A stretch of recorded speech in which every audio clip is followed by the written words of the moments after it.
দুইটা ক্লাসে দুইটা আইএস শিখবো আর কি। আরেকটা আছে বোরিং কস্ট। এখানে আরেকটা আছে boring cost is 23। Boring cost আপনারা জানেন যে কোয়ালিফাইং অ্যাসেট, তারপরে আপনার কোয়ালিফাইং অ্যাসেটের কথা বলা আছে, যেমন কোয়ালিফাইং অ্যাসেট যেটা সেটা হলো আপনার 1 বছর নেয়ার অ্যাবাউট কনস্ট্রাকশন পিরিয়ডগুলোতে আপনার এই ইন্টারেস্ট চার্জ হয় না, বাট পরবর্তীতে এটা চার্জ হয়ে যায়। কোয়ালিফাইং অ্যাসেট তো আপনার definition is asset that necessary take substantial period of time to get ready for it intended use of the sale. একটা নির্দিষ্ট সময় সে নিবে। এইটা আমরা নেক্সট ক্লাসে আমরা পড়বো বোরিং কস্ট অথবা ইম্পায়ারমেন্ট লস। আমরা আজকে শুধু প্রপার্টি প্ল্যান ইকুইপমেন্টটা পড়বো, কারণ এই প্রপার্টি প্ল্যান ইকুইপমেন্ট থেকে আপনার প্রত্যেকটা অঙ্কেই প্রপার্টি প্ল্যান ইকুইপমেন্ট থাকবে, প্রত্যেকটা অঙ্কেই। আপনার শুধু কনসলিডেশন বাদে, কনসলিডেশনও প্রপার্টি প্ল্যান ইকুইপমেন্ট থাকে, বাট অত জটিল প্রকৃতির ট্রানজ্যাকশন থাকবে না। বাট এর পরে সিঙ্গেল এন্ট্রি যদি করতে যান, তাহলে প্রপার্টি প্ল্যান ইকুইপমেন্টের ফুল একটা অঙ্ক, বড় একটা অ্যাডজাস্টিং থাকতে পারে। আবার আপনার সিঙ্গেল একটা 10 মার্কের 15 মার্কের শুধু প্রপার্টি প্ল্যান ইকুইপমেন্ট থাকতে পারে। সিঙ্গেল আপনাকে অ্যাকাউন্টিং এন্ট্রিজ, অ্যাকাউন্টিং ট্রিটমেন্টে দিতে বলবে। তো সেই সুবাদে আমরা প্রপার্টি প্ল্যান ইকুইপমেন্ট করব, মেজারমেন্টটা করব, recognition of the property plan. সবাই জানে এটা খুব সহজ একটা মানে আইএস, আপনারা সবাই এটা নিয়ে অবগত। তারপর আমি একদম শুরু থেকে শুরু করবো আর কি। Recognition property plan equipment, measurement property plan equipment, আপনার রিকুইজিশন, রিভ্যালুয়েশনসটা শিখবো, ডেপ্রিসিয়েশন শিখবো, disposal of the property plan equipment শিখবো, আলটিমেটলি ডিসক্লোজার ও প্রপার্টি প্ল্যান ইকুইপমেন্ট আমরা এই চ্যাপ্টারে শিখবো। এখানে প্রপার্টি প্ল্যান ইকুইপমেন্ট আমরা কি কি প্র্যাকটিস করব, আমি প্র্যাকটিসের অধিকাংশই আপনাদের করাই দেবো। যেমন ওয়ার্ক এক্সাম্পল আজকে করাই দেবো, ইন্টারেক্টিভ কোশ্চেন করাই দেবো, সেলফ টেস্ট করাই দেবো, আইসিএডব্লিউর আইসিএবির কোশ্চেন, পাস্ট কোশ্চেনের মধ্যে কয়েকটা করাই দিব। আইসিএবির কোশ্চেন করাতে পারলে করাবো, নাই আপনাদের এটা নোট উইথ আপনাদের সলিউশন, আমার হ্যান্ড নোট উইথ সলিউশন আমি দিয়ে দেবো। আর এই চ্যাপ্টারে যে আমার একটা হ্যান্ড নোট আছে, আমি এটা আপনাদের দিয়ে দেবো। সেই হ্যান্ড নোটটা আবার একটু দেখাই আমি এই চ্যাপ্টারের হ্যান্ড নোট আপনাদের দিয়ে দেবো। ফুল এই চ্যাপ্টার 4 আমি হ্যান্ড নোট করছিলাম, একদম ফুল এটা আমি আপনাদের দিয়ে দেবো আর কি। মানে আপনার ইন্টারেক্টিভ কোশ্চেন থেকে শুরু করে সেলফ টেস্ট, বিগত সালের কোশ্চেন, এটা সহ আমার একটা হ্যান্ড নোট আছে, এটা আপনাদের দিয়ে দেবো। এবং এই হ্যান্ড নোট দিয়ে আমি আপাতত আজকে আপনাদের ক্লাসটা কন্ট্যাক্ট করবো আর কি। তো আমরা শুরু করি। হ্যাঁ, প্রপার্টি প্ল্যান ইকুইপমেন্ট আগেই বলে নিচ্ছি, এই যে শখটা আমি একটা ফেসবুক থেকে নিয়ে এসে আমি কাট পেস্ট করছি। কিন্তু আমার এক যে হ্যান্ড নোট আছে সেখানে আমি এইরকম একটা করছিলাম, আমি যখন এইরকম একটা করছিলাম তখন চিন্তা করলাম যে একটু ভালো করে আপনাদের সামনে প্রেজেন্ট করা যায় কিনা। তখন সার্চ দিলাম, দেখি ফেসবুকে একটা শখ, এইরকম একটা শখ ভেসে উঠলো। তো ওইটাকে কাস্ট পেস্ট করে আপনাদের এখানে নিয়ে এসে চেষ্টা করছে আপনাদের বোঝানোর। As 16 property plan equipment, the main objective as 16 is to set out in relation to property plan equipment the accounting treatment for recognition of asset, determining of their carrying amount, and depreciation charges, impairment losses related to them. তো is 16 property plan ইকুইপমেন্টের আমি এক নজর আপনাদের একটু চেষ্টা করব ধরানোর।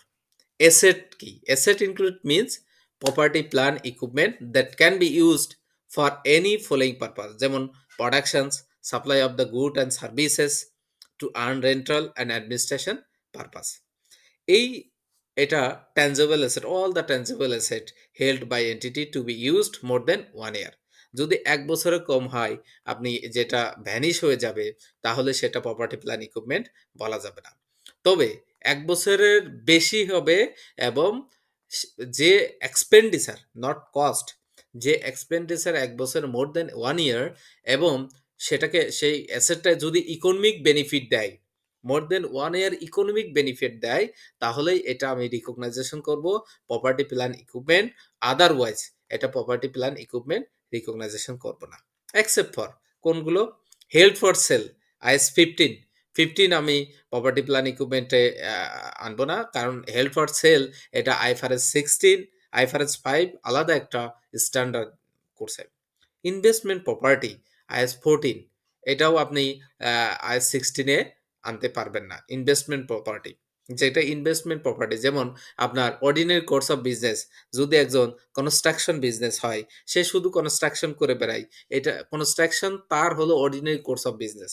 একজন ল্যান্ড ডেভেলপার, সে ল্যান্ড কেনে বিক্রি করে, এটা কি অর্ডিনারি কোর্স অফ বিজনেস, এটা investment property, not property plan equipment. Biological asset, এটাও আমি এই প্রপার্টি প্ল্যান ইকুইপমেন্ট, যেমন এগ্রিকালচার, বায়োলজিক্যাল অ্যাসেট, এটাও প্রপার্টি প্ল্যান ইকুইপমেন্ট ধরতে পারবেন না। আইএস 41, এই তিনটা আইএস ব্যতীত বাদ বাকি all the transaction asset, tangible asset, এটা প্রপার্টি প্ল্যান ইকুইপমেন্টের আলোকে পড়বে, যদি মোর দেন 1 ইয়ার এর থাকে, মোর দেন 1 ইয়ার ইকোনমিক বেনিফিট, মোর দেন 1 ইয়ার থাকলেই হবে না, তার যদি ইকোনমিক বেনিফিট থাকে তাহলেই আমরা রিকগনাইজ করতে পারবো এটা property plan equipment. Otherwise this is not property plan equipment. এটা প্রপার্টি প্ল্যান ইকুইপমেন্ট যদি ইকোনমিক বেনিফিট না থাকে, সাপোজ আপনার একটা মগ পড়ে আছে কিন্তু এর ইকোনমিক বেনিফিট নাই, এর সেলভেজ ভ্যালু নাই, মানে এটা তাহলে কোন প্রপার্টি প্ল্যান ইকুইপমেন্ট বলতে পারবেন না। আপনার একটা মেশিন পড়ে আছে যার সেলভেজ ভ্যালু নাই, আহ, তাহলে তো আপনি এর প্রপার্টি প্ল্যান ইকুইপমেন্ট বলতে পারবেন না। ইয়েস, যদি আপনার ইকোনমিক বেনিফিট থাকে তাহলে প্রপার্টি প্ল্যান ইকুইপমেন্ট বলতে পারবেন। এখন আমরা একটু ডেপ্রিসিয়েশনের এটা দেখি। Depreciation allocate of the cost and value of the asset over it useful life through the systematic way. Depreciation get started from the date and when asset is ready to use, যখন asset ready to use হবে তখনই আপনি depreciation charge করতে পারবেন, অন্যথায় করতে পারবেন না। Depreciation charge either straight line method, reducing method, any other systematic basis. Entity has option to choose the method, however the method used should reflect the pattern in which economic benefit are consumed by the entity as 16 para 60. Depreciation is not charged to land. Land-এ আপনি depreciation charge করতে পারবেন না। এখন আসেন measurement. আমরা মেজারমেন্টটা কি করি? দুই প্রকার মেজারমেন্ট করি, initial measurement, subsequent measurement. Initial মেজারমেন্টে কস্ট নির্ধারণ করা হয়, কস্ট কত, যে any cost incurred to bring the asset into the working conditions such as purchase cost and site preparation. Site preparation নিয়ে আমি একটা অঙ্ক শুরুতেই করব।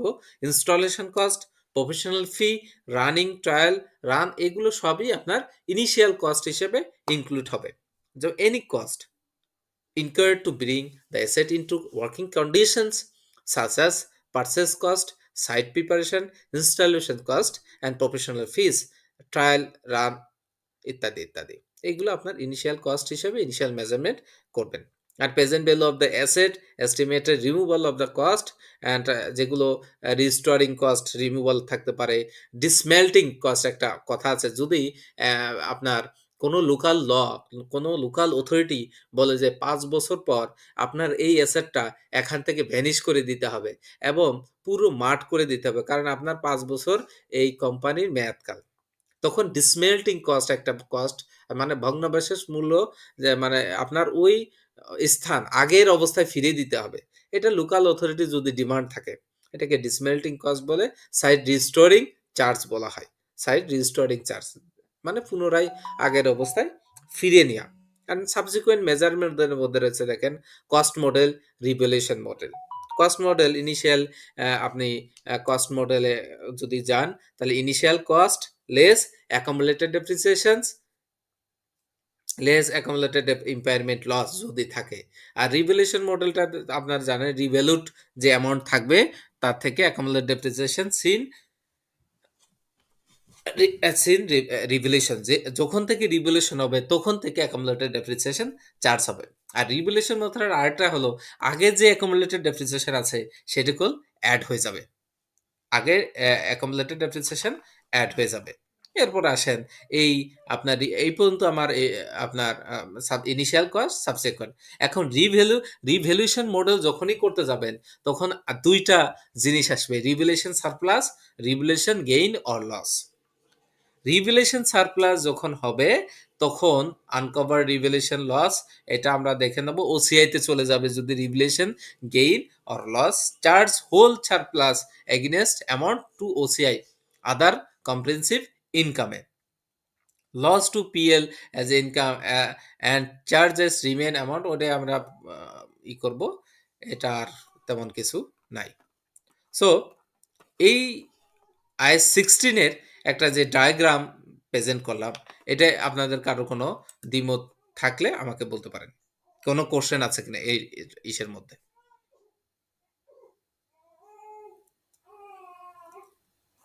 নাই।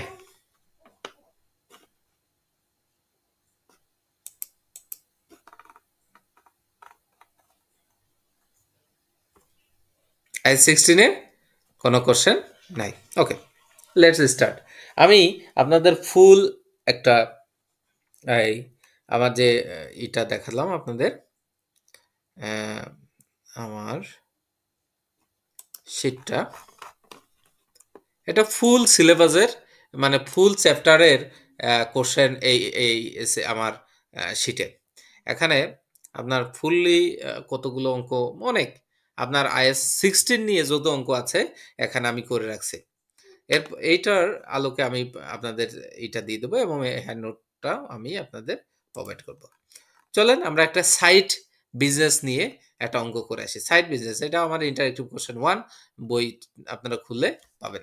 এ business incurred the following cost in relation to constructions of a new facility, the introductions to the market of its output. Site প্রিপারেশনের জন্য তাকে 4 লাখ টাকা দেওয়া হয়েছে। Net income while site used as a car park before construction commence, net income দেওয়া হয়েছে আপনার 50,000 টাকা। এরপরে ম্যাটেরিয়াল ইউজড ইনক্লুসিভ 3 মিলিয়ন, মানে 3 লাখ, 3 লাখ টাকা, এটা হলো ভ্যাট 3 লাখ, রিকভারেবল ভ্যাট সহ আছে, ইনক্লুডেড রিকভারেবল ভ্যাট সহ আছে 20 লাখ টাকা। তাহলে আপনার ভ্যাট তো আর আমার কনস্ট্রাকশন অ্যাসেটের মধ্যে যাবে না। তারপর আমি এটা পরবর্তীতে 3 লাখ টাকা ইনক্লুসিভ। এরপর আসেন labour cost, labour cost inclusive 5 lakh টাকা, 0.5 million incurred when labor dispute means that no construction work was carried out, যখন কোনো কাজ হয় নাই তখন 0.5 মিলিয়ন টাকা লেবার হিসেবে দেওয়া হয়েছে। এখানে 40,000, 40, 40 লাখ, 40, হ্যাঁ 40 লাখ টাকা, যেখানে 5 লাখ টাকা যেখানে আপনার কনস্ট্রাকশন হয় নাই, তারপর লেবার টেস্ট, লেবার কস্ট দেওয়া হয়েছে। যখন আমি অঙ্ক করতে যাব কস্ট, মানে property cost of property plan equipment, cost of plant, তখন করলে এই লেবার কস্টটা আসবে না, কারণ এই লেবারে কোনো কনস্ট্রাকশন কস্ট হয় নাই। টেস্টিং ফ্যাসিলিটি প্রসেসেস, টেস্টিং ফ্যাসিলিটির জন্য 3 লাখ টাকা দেওয়া হয়েছে। Sale by product, sale by product produce as a part of testing process, testing প্রসেসে যে একটা সেল বাই প্রোডাক্ট হয়ে গেছে, টেস্ট আপনি প্রোডাক্ট প্রসেস করার জন্য যে টেস্ট করছেন, এই টেস্ট দিয়ে একটা বাই প্রোডাক্ট হয়ে গেছে, এই বাই প্রোডাক্ট আপনি বিক্রি করছেন 60,000 টাকা। কনসালটেন্ট ফিস, আপনি ইনস্টলমেন্ট অ্যাসেম্বলি 5,000 টাকা, 5 লাখ টাকা। প্রফেশনাল ফিস আছে 4,50,000। ওপেনিং ফ্যাসিলিটি আছে 1 লাখ টাকা। ওপেনিং ফ্যাসিলিটি আপনার ওপেনিং সিরিমনিতে 1 লাখ টাকা ব্যয় করছেন, ওই সাইটটা যদি ওপেন করার জন্য আপনি 1 লাখ টাকা ব্যয় করছেন। ওভারহেড ইনকার্ড, কনস্ট্রাকশনের জন্য 8 লাখ টাকা, জেনারেল ওভারহেডের জন্য 6 লাখ টাকা। এবং relocations to staff new facility, staff new ফ্যাসিলিটির জন্য, মানে স্টাফদের নিউ ফ্যাসিলিটির জন্য 3,50,000 টাকা রিলোকেট করছেন। কস্ট অফ ডিসমেন্টেল ফ্যাসিলিটি, এটা একটা আছে যেটা আপনারা করছেন। এখন বলতেছে total cost of the facility in according with IS 16 আলোকে আপনাকে কস্ট করতে হবে।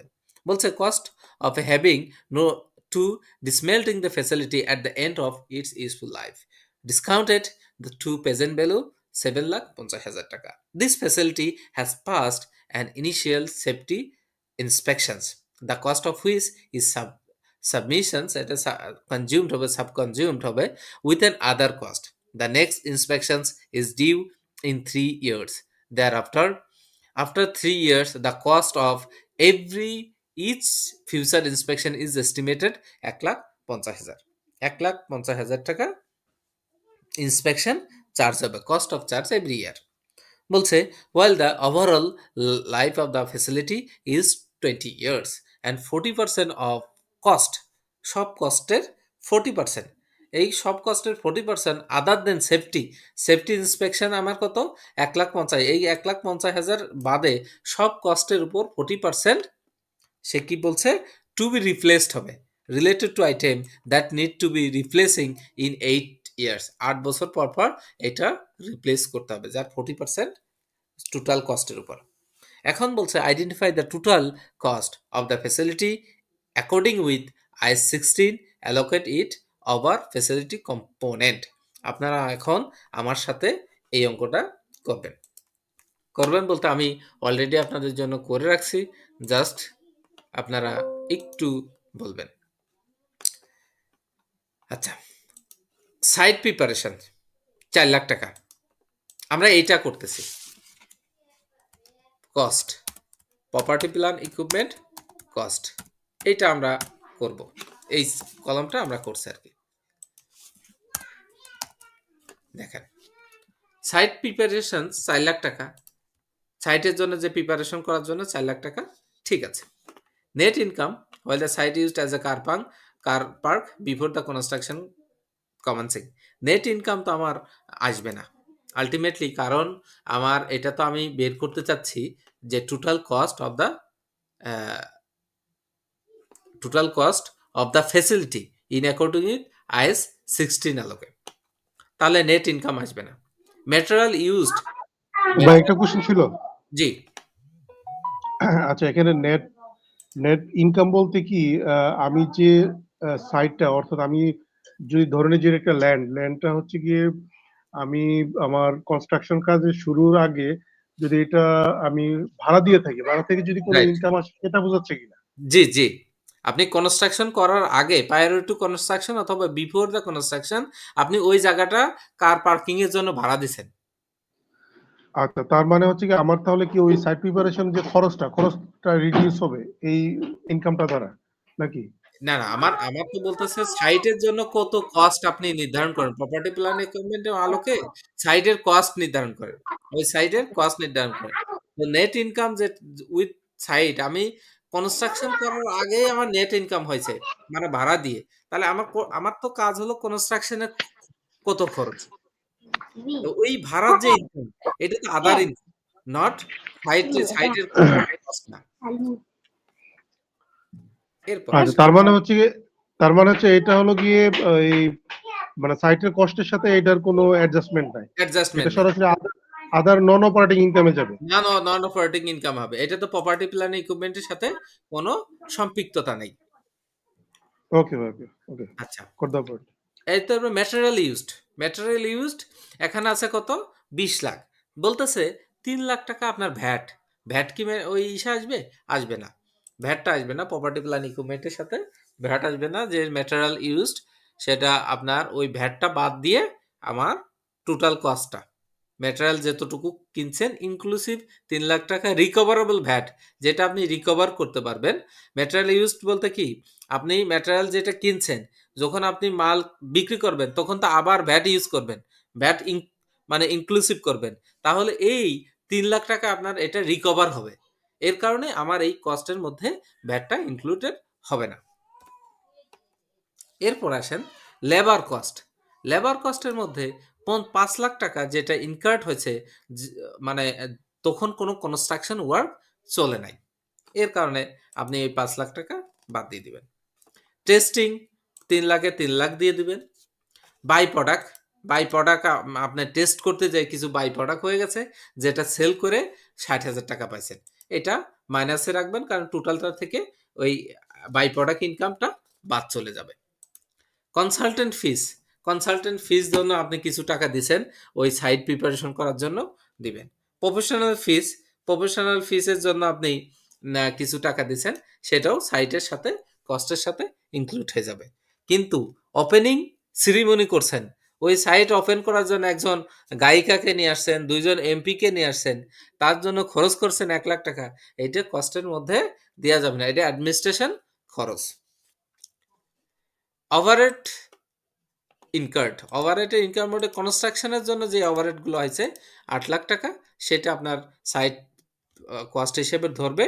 বাট জেনারেল ওভারহেডের জন্য 6,00,000 টাকা যে ব্যয় হয়েছে চা নাস্তা খাওয়ার জন্য, সেটা আপনি দিতে পারবেন, অথবা আপনার অ্যাডমিনিস্ট্রেশনের পার্টে এটা চলে যাবে, কিন্তু আপনার প্রপার্টি প্ল্যান ইকুইপমেন্টের মধ্যে যাবে না।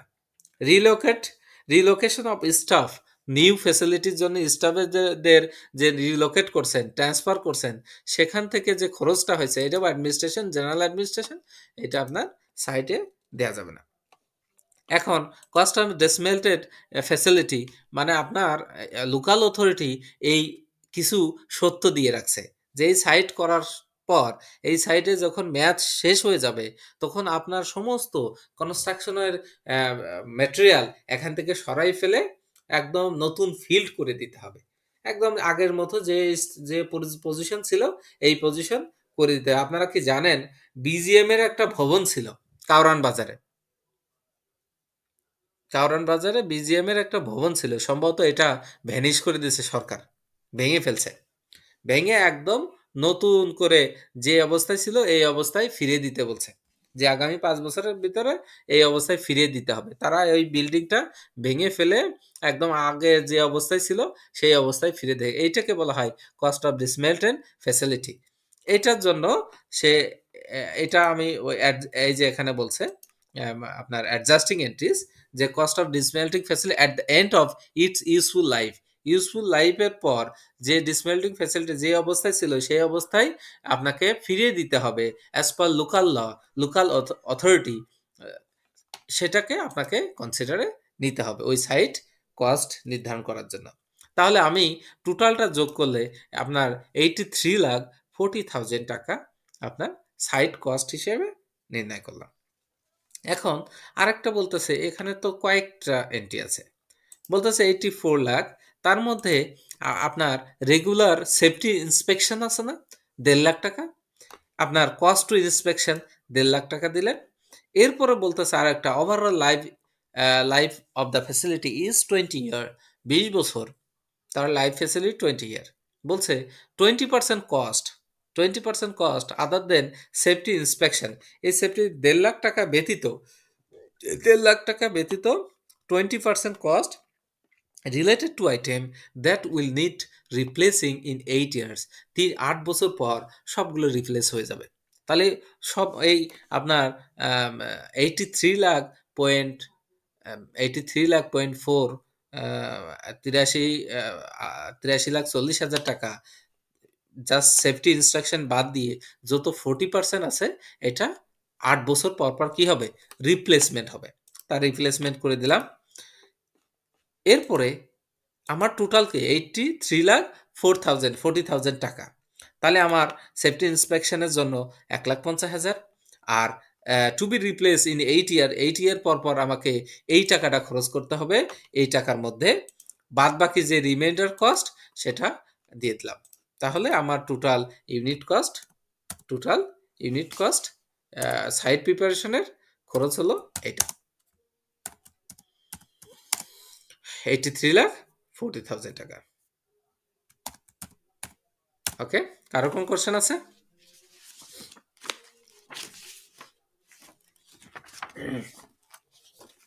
ওকে, নেক্সট। ভাই এই অংশটুকু যদি একটু বুঝাতেন, কোন মানে এখানে যে এলোকেশনটা করছেন, অর্থাৎ এখানে 83,40,000 টাকা, এটার এলোকেশনটা কিভাবে করছেন ভাই? অ্যালোকেশন এখানে জাস্ট একটা কথাই বলছে, যেমন আমার টোটাল ইউনিট কস্ট কত, total cost facility according to is 16 আলোকে 83,40,000 টাকা, 83,40,000 টাকা। তাহলে আমি তো এই পর্যন্ত শেষ করে ফেললাম, আপনার এই পর্যন্ত শেষ, মানে অ্যাডজাস্টিং এন্ট্রি 3টের মধ্যে 2টা, একটা শেষ। এখন বলতেছে আমি কস্ট টু অ্যালোকেট করি কম্পোনেন্টগুলো। এখানে বলতে facility has past and initial safety inspections, the cost of which is subconsumed হবে consumed with an other cost.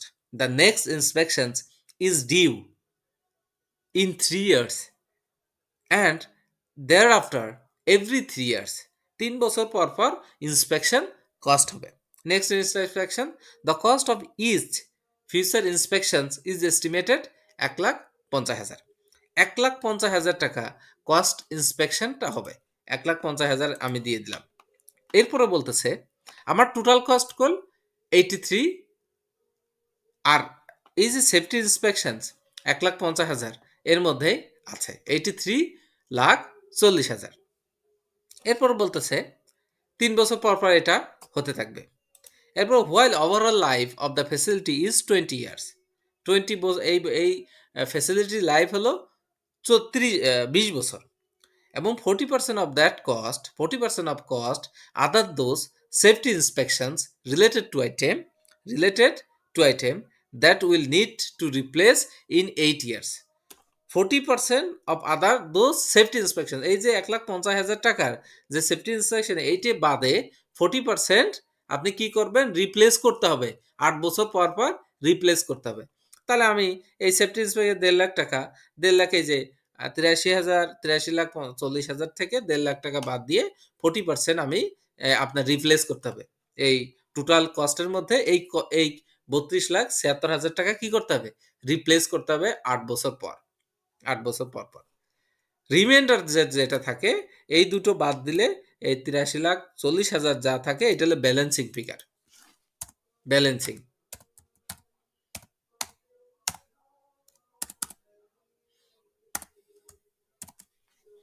এটা হলো ব্যালেন্সিং ফিগার। কিন্তু আমার সাইড প্রিপারেশনে যেটা আমার রিকোয়ারমেন্ট ছিল সেটা হলো এই পর্যন্তই শেষ। এই যে total cost of the facility in according with IS 16 allocate it over the facility component, এবং এটা facility component দিয়ে allocate করে দিন fill the diamond zero। Clear? এরপরে আমি একটা ওয়ার্ক এক্সাম্পল করি রিভ্যালুয়েশনের জন্য, এবং প্রত্যেকটা ম্যাথে আমি আপনাদের জার্নাল এন্ট্রি চেষ্টা করছি দেওয়ার। আমার হ্যান্ড নোটে ও দেখতে পারবেন যে আমি প্রত্যেকটা ম্যাথগুলোতে জার্নাল এন্ট্রি দিয়ে আপনাদের বোঝানোর চেষ্টা করছি। এটা হলো বোরিং কস্টের হ্যান্ড নোট, প্রত্যেকটা এটা বোরিং কস্টের কিছু এটা আমি নেক্সট ক্লাসে করাবো। প্রত্যেকটা এসে জার্নাল এন্ট্রি দিয়ে আমি আপনাদের বোঝানোর চেষ্টা করছি, কারণ জার্নাল এন্ট্রি দিলে খুব দ্রুত আপনারা বুঝবেন।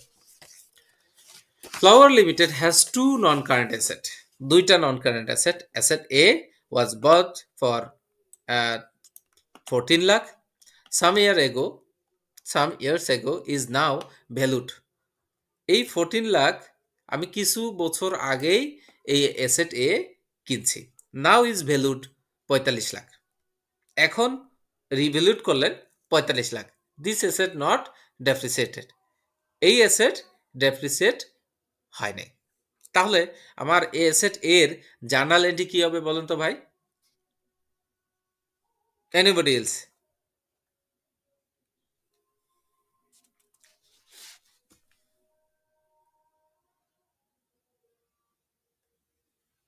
নাও এখন রিভ্যালুড করতেছেন, জাস্ট রিভ্যালুড 45 লাখ টাকা রিভ্যালুড করতেছেন। হিমেল ভাই?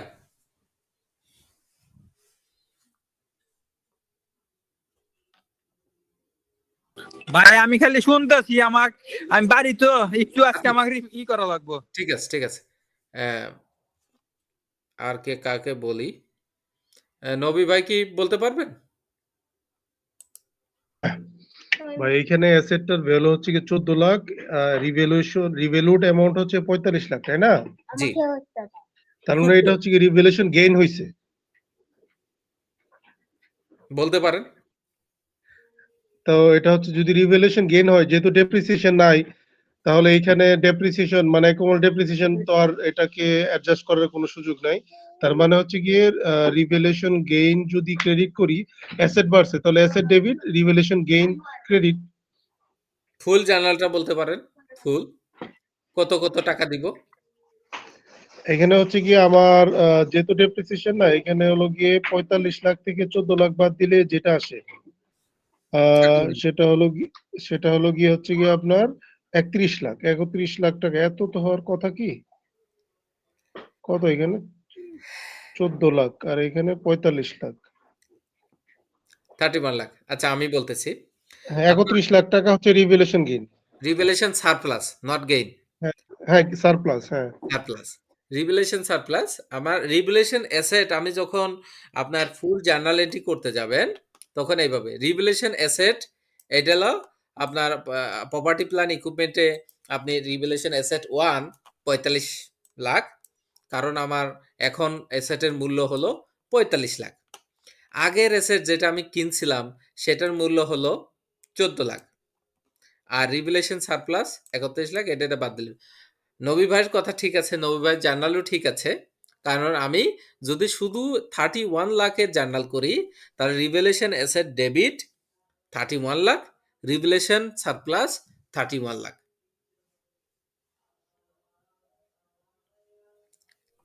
কারো কোনো কোশ্চেন থাকলে বলতে পারেন, আমি এটা ফুল করে তারপর কোশ্চেন নেই। Asset B, same system. Asset B was bought 5 lakh টাকা 5 ইয়ার্স এগো, 5 বছর আগে এই 5 লাখ টাকা দিয়ে অ্যাসেট বি কিনছে, and has been depreciated 10% per annum, is now valued, এখন ভ্যালু হলো 8 লাখ টাকা। There is no change to useful life, কোনো চেঞ্জ নেই ইউজফুল লাইফের। 5 বছর আগে আমি যখন এই অ্যাসেট ক্রয় করছিলাম তখন তার মূল্য ছিল 5 লাখ টাকা। তাহলে 10% করে যদি আমি 5 বছর 10% করে যদি আমি ডেপ্রিসিয়েশন ধরি, তাহলে আপনার 50,000 টাকা করে ডেপ্রিসিয়েশন, 50,000 টাকা ডেপ্রিসিয়েশন 5 বছরের জন্য আমার অ্যাকুমুলেটেড ডেপ্রিসিয়েশন দাঁড়াচ্ছে 2,50,000। একমত সবাই? জি ভাই। একমত। এখন ওই অ্যাসেটের রিভ্যালুট করলাম, আমি ওই অ্যাসেটটা রিভ্যালুট করে আমার দাঁড়ালো আপনার 8 লাখ টাকা। 8 লাখ টাকা দিয়ে দিলাম। অ্যাকুমুলেটেড ডেপ্রিসিয়েশন যেটা আমি ক্রেডিট করতাম, যেহেতু এটা রিভ্যালুট হয়ে যাচ্ছে, আগের সমস্ত অ্যাকুমুলেটেড ডেপ্রিসিয়েশন ডেবিট হয়ে যাবে। অ্যাকুমুলেটেড ডেপ্রিসিয়েশন ডেবিট, কারণ আমি এটা পুনরায় আমি রিভ্যালুট করতেছি।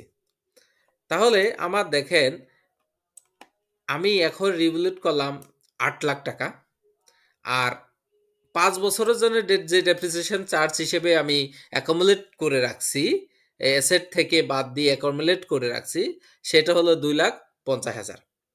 তাহলে আমি অ্যাকুমুলেটেড ডেপ্রিসিয়েশন ডেবিট করে ওই আগের অ্যাকুমুলেটেড ডেপ্রিসিয়েশন কি করলাম, ভ্যানিশ করে দিলাম। কন্ট্রা অ্যাসেট যেটা বলা হয়, অ্যাকুমুলেটেড ডেপ্রিসিয়েশন আরেকটা নাম হলো কন্ট্রা অ্যাসেট। তাহলে আমার 10,50,000 হয়, কিন্তু আমার আগের মূল্য কত ছিল 5 লাখ, সেই 5 লাখ টাকা আমি ক্রেডিট করে দিলাম, যাতে কারণ আগের মূল্য আর থাকবে না, রিভ্যালুয়েশন গেইন হবে 5,50,000। এটা কি বুঝছেন আপনারা? জি ভাই, বুঝছি। ওকে, ভেরি গুড। এখন এইটাকে যদি আপনি স্টেটমেন্ট অফ ফাইন্যান্সিয়াল স্টেটমেন্টে পজিশনে দেখান, তাহলে কিভাবে দেখাবেন? আমার আগে তো 45,000 রিভ্যালুট করছি না, 45 লাখ, এই যে এটা 45 লাখ রিভ্যালুট করলাম, 45 লাখ, তাহলে আমার অ্যাসেট 45 লাখ, আর এখানে রিভ্যালুট করলাম কত 8 লাখ, তাহলে টোটাল প্রপার্টি প্ল্যান ইকুইপমেন্টের মধ্যে যাবে 53 লাখ। এখন বলেন এই যে ওসিআইতে কত যাবে? ওসিআই বা রিভ্যালুয়েশন সারপ্লাসে দেখেন, রিভ্যালুয়েশন সারপ্লাস 31 লাখ, আর এখানে 5,50,000। ক্লিয়ার?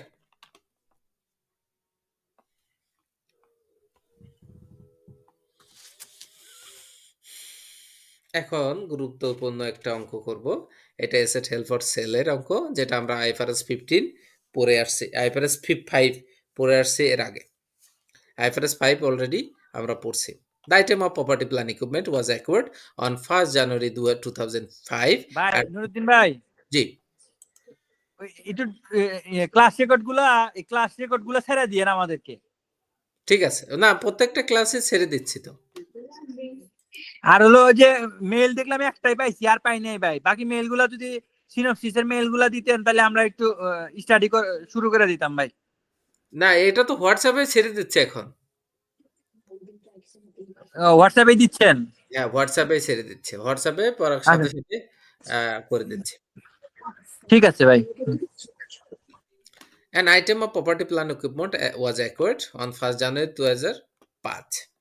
আচ্ছা, আমরা একটু রিকোয়ারমেন্ট পড়ে আসি। Preparing using below property plan equipment table related to asset held for sale IFRS 5। IFRS 5 আলোকে অ্যাসেট হেল্ড ফর সেল আমরা একটা আইএস প্রথম ক্লাসে পড়ছিলাম। এরপরে বলতেছে show the journal entries to classification asset held for sale. Asset held for সেলের journal entry করতে বলতেছে। Calculate the amount that would be presented in the statement of profit or loss for the year ended এত। explain now answer changes। সে তখন যদি sell প্রসেসে 32,000 হয়, এই হলো মোটামুটি একটা অঙ্ক। তাহলে আমরা অঙ্কের রিকোয়ারমেন্টটা বললাম যে এটা অ্যাসেট হেল্ড ফর সেল নিয়ে কথা বলতেছে। An item property plant equipment was acquired on 1st January 2005 at cost 1 lakh টাকা, residual value 10,000 টাকা। residual মানে salvage value and useful life 10 years 10 বছর। assume for the purpose of depreciation charges depreciation charge করার জন্য।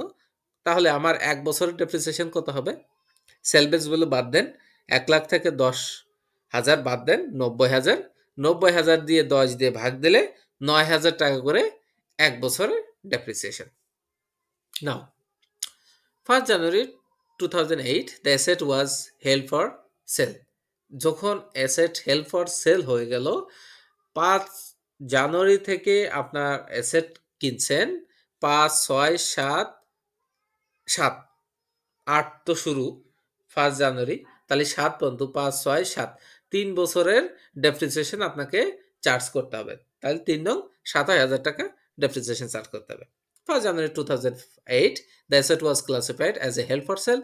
the fair value was estimate 40,000 টাকা and then cost to sell 2,000। তাহলে asset held for sell সে নির্ণয় করলো 38,000 টাকা। Asset held for sell 38,000। The asset was sold, asset sold করলো 30শে June 2008 38,000 টাকা। তার মানে যখন অ্যাসেট হেল্ড ফর সেল করলো তার 6 মাসের মাথায় সে অ্যাসেটটা বিক্রি করে দিল। আপনারা জানেন আইএফআরএস 5 এ আমরা পড়ে আসছি 4টা সত্য: অ্যাভেলেবল সেল, তারপরে ম্যানেজমেন্ট কমিটেড টু সেল, তারপরে বায়ার ইনিশিয়েটিভ, তারপরে রিজনেবল প্রাইস। এর লাস্ট কন্ডিশনটা ছিল 1 ইয়ার।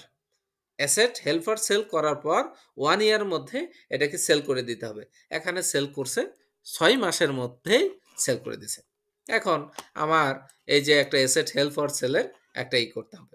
তাহলে 1st জানুয়ারি 2005 থেকে 1st জানুয়ারি 2008 এইটা হলো 3 বছরের ডেপ্রিসিয়েশন প্রথম কথায় আপনাকে চার্জ করে ফেলতে হবে। তাহলে আমরা দেখেন 1st জানুয়ারিতে 1 লাখ টাকা ছিল, অ্যাকুমুলেটেড ডেপ্রিসিয়েশন 3 বছরের, কারণ 1st জানুয়ারি টু 31 ডিসেম্বর 2007 3 বছরের ডেপ্রিসিয়েশন হলো 27,000। তাহলে 2008 1st জানুয়ারিতে 2008-এ তার ক্যারিং অ্যামাউন্ট হলো 43,000। এখন বলতেছে ভাই আমি এখন এই যে 83,000 টাকা 73,000 টাকা 73,000 টাকা এখন আমি 1st জানুয়ারিতে এটাকে অ্যাসেট হেল্ড ফর সেল হিসাবে ডিক্লেয়ার করতেছি। তাহলে ও asset held for sale declare করতেছে কত? 40,000 মাইনাস 2,000 38,000 টাকা সে অ্যাসেট হেল্ড ফর সেল হিসাবে ডিক্লেয়ার করলো। তো এই যে 38,000 টাকা বসালাম, কিন্তু আমার ওই সময় ক্যারিং অ্যামাউন্ট হিসেবে আসে ছিল কত? 73,000। তার মানে আমি অ্যাসেট হেল্ড ফর সেল হিসেবে ডিক্লেয়ার করলাম 38,000 টাকা বিক্রি করতে পারবো, কিন্তু ওই সময় আমার ক্যারিং অ্যামাউন্ট হিসেবে ওই অ্যাসেটের মূল্য ছিল 73,000 টাকা। তার মানে কি আমার লস না? এই 35,000 টাকা লস আপনাকে এন্ট্রি দিতে হবে ওই বছরে।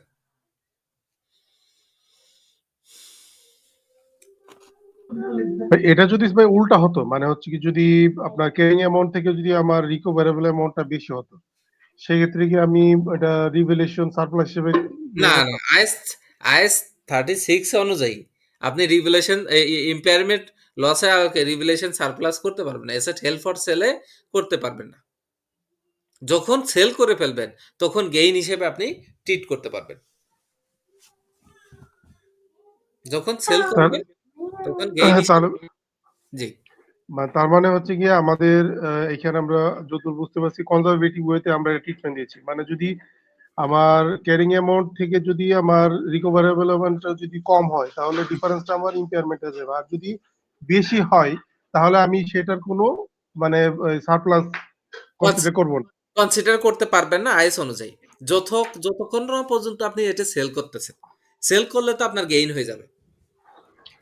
আচ্ছা ভাই, এখন এখন আমরা মনে করেন যে টাকাটা ধরলাম, এখন যে টাকা দিয়ে আমরা হেল্প ফর সেলে কারেন্ট অ্যাসেট ডিটারমাইন করতেছি, হুম। এটা যদি আমি যখন অ্যাকচুয়ালি সেল করব তখন যদি আমার ভ্যালুটা আরো বেশি হয়, কারণ অ্যাকচুয়াল মার্কেট তো করতে পারে। ওইটা যদি বলা থাকে যে অ্যাকচুয়াল সেলে যখন ভ্যালু বেশি হয়ে যাবে, যদি সেম ইয়ার হয়, এই যে ইম্পেয়ারমেন্ট লস, এটা তো আমি ওই বছর ওই বছরেই প্রফিট অ্যান্ড লসে করে ফেলতেছি। ও আরেকটা কথা আছে, দেখেন এইটা হলো সেম ইয়ারেই এটাকে সেল করে দিছে, ওই বছরেই সেল করে দিছে। অ্যাসেট ওয়াজ সোল্ড 13 জুন 2008। এখন যদি বলতো আমি এই বছরে সেল করতে পারি নাই, মানে 2009 সালে গেছে, তাহলে কি হেল্প ফর সেল হিসেবে ট্রিট করব?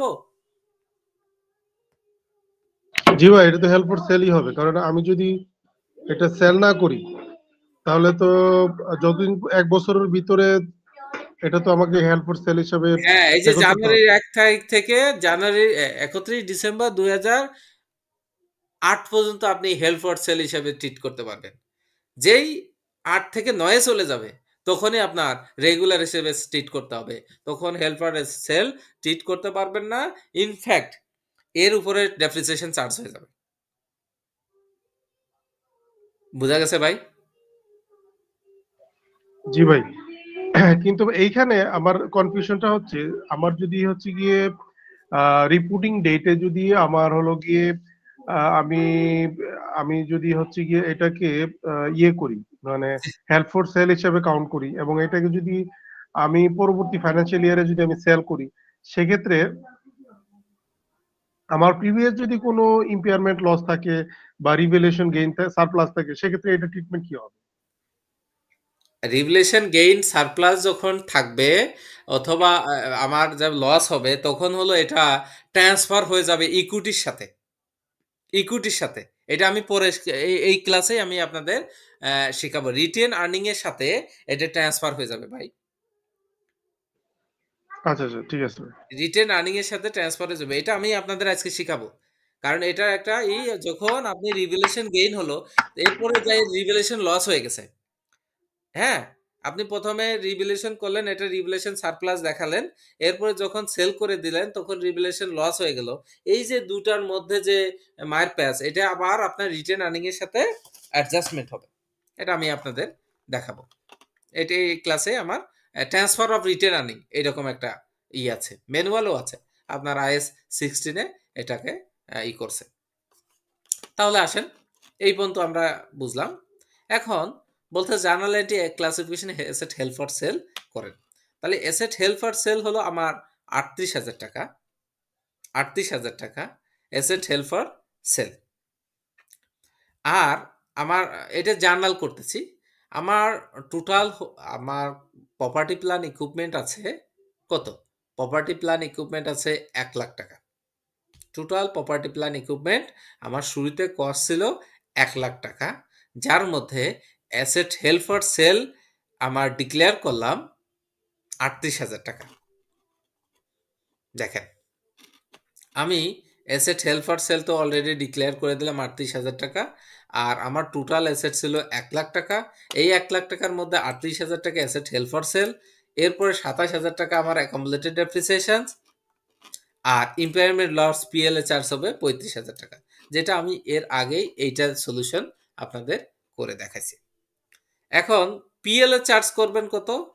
এই 35,000 ইম্পেয়ারমেন্ট লস, আর যদি আমি সেল প্রসেস করি, দেখেন আমি অ্যাসেট হেল্ড ফর সেল দিচ্ছি কত, 38,000, কিন্তু আমি ওই ইসে সেল করছি, সেল এই যে ও সোল্ড 30 জুন 2008-এ 38,000 টাকা সে বলতেছে, কিন্তু পরে যে বলতেছে ইফ সেল প্রসেসড 30 জুন 2028-এ 32,000 টাকা হয়, যদি 32,000 টাকা হয়, আমি অ্যাসেট হেল্ড ফর সেল 38,000 টাকা দিছি, তাহলে টোটাল কত টাকা গ্যাপ হয়েছে ভাই? 6,000 টাকা। 6,000 টাকা। অলরেডি আমার কি লস হলো না? আরো লস হুম হয়ে গেল না? হুম loss on loss on disposal আর কি। Disposal, loss on. আচ্ছা ইয়া ভাই, এইখানে একটু কাহিনী আছে, সেটা হচ্ছে যে এটা তো রিভ্যালুয়েশন মডেল এবং কস্ট মডেলের একটা ব্যাপার আছে না? এই দুই, ওই যে 40,000 থেকে যে 2,000 বাদ দিলেন, 38,000 এখানে দেখাইলেন, কিন্তু রিভ্যালুয়েশন মডেল হইলে তো মনে হয় একটু অন্যভাবে দেখাইতে হবে, তাই না? 2,000 রিভ্যালুয়েশন আলাদা কিছুই না দেখাইতে। তো এটা। হুম এটা তো জাস্ট আপনার asset held for sale IFRS 15, IFRS hmm 55 এর কথা বললাম। যদি রিভ্যালুয়েশন হতো, প্রথম রিভ্যালুয়েশন মানে রিভ্যালুয়েশন আগের যদি চিন্তা করতাম, তাহলে এক মডেল হতো। আবার রিভ্যালুয়েশন সেল করার সময় যখন চিন্তা করতাম, রিভ্যালুয়েশন করার সময় যখন আমার রিভ্যালুয়েশন সারপ্লাস হয়েছে, আবার যখন সেল করতাম তখন রিভ্যালুয়েশন সারপ্লাস বা গেইন যদি হতো, তখন এইটাকে ট্রান্সফার করে আপনার রিটেন আর্নিং এর সাথে অ্যাডজাস্ট করতে হতো। হুম হুম হুম একটু কাহিনী এটা আছে, যদি রিভ্যালুয়েশন মডেলে আমি যেতাম। এটা আমি পরে আপনাদের এই শিডিউলে আমি আলোচনা করব। আচ্ছা, এইটা ওই 3 নম্বর ক্লাস, আগের ক্লাস টেস্টের একটা দিছি। দেখেন accept the help or sale 1 lakh টাকা যেটা ছিল, এখন ফেয়ার ভ্যালু আগে তো করছিল 38,000 টাকা, 40,000 টাকা আর মাইনাস কস্ট টু সেল 2,000 টাকা, তার মানে 38,000 টাকা। এখানে বলতেছে ওই একই অ্যাসেটের তার ফেয়ার ভ্যালু নির্ধারণ করছে 40,000, 80,000, আর কস্ট টু সেল হলো 3,000। তার মানে আপনার টোটাল অ্যাসেট দাঁড়ালো, অ্যাসেট হেল্ড ফর সেল 77,000 টাকা, 77,000 টাকা। অ্যান্ড সোল্ড করতেছে, দেখেন সোল্ড করতেছে 77,000 টাকা। এখন আমার জার্নাল এন্ট্রিটা দেখেন, জার্নাল এন্ট্রি যদি আমি দিই, তো আমার নন current asset held for sell প্রথম আছে, আমার cost property plan equipment 1 lakh ছিল, আর আমি 3 বছরের ডেপ্রিসিয়েশন চার্জ করলে 27,000 টাকা হয়। আর আমি নন current asset held for sale হিসাবে এই ব্যালেন্সিং ফিগার যদি আমি দিই 73,000 টাকা অ্যাজ ওয়ান হয়। কিন্তু এখানে বলতেছে আপনি ওই সেল করতে যখন যাবেন, এখানে নন অ্যাসেট হেল্ড ফর সেল আমার ফার্স্টই একদম জুনের মধ্যে, মানে 1 জানুয়ারি 2008-এর মধ্যেই করতে বলছে। কিন্তু এখন এসে বলতেছে আপনার নন কারেন্ট অ্যাসেট হিসেবে, অ্যাসেট হেল্ড ফর সেল হিসেবে 73,000 টাকা নির্ধারণ করলেন, কিন্তু এখন বলতেছে আপনি সেল করতে পারবেন 77,000 টাকা। তাহলে কি হবে ভাই? আগে তো লস হয়েছে, আগের অঙ্কে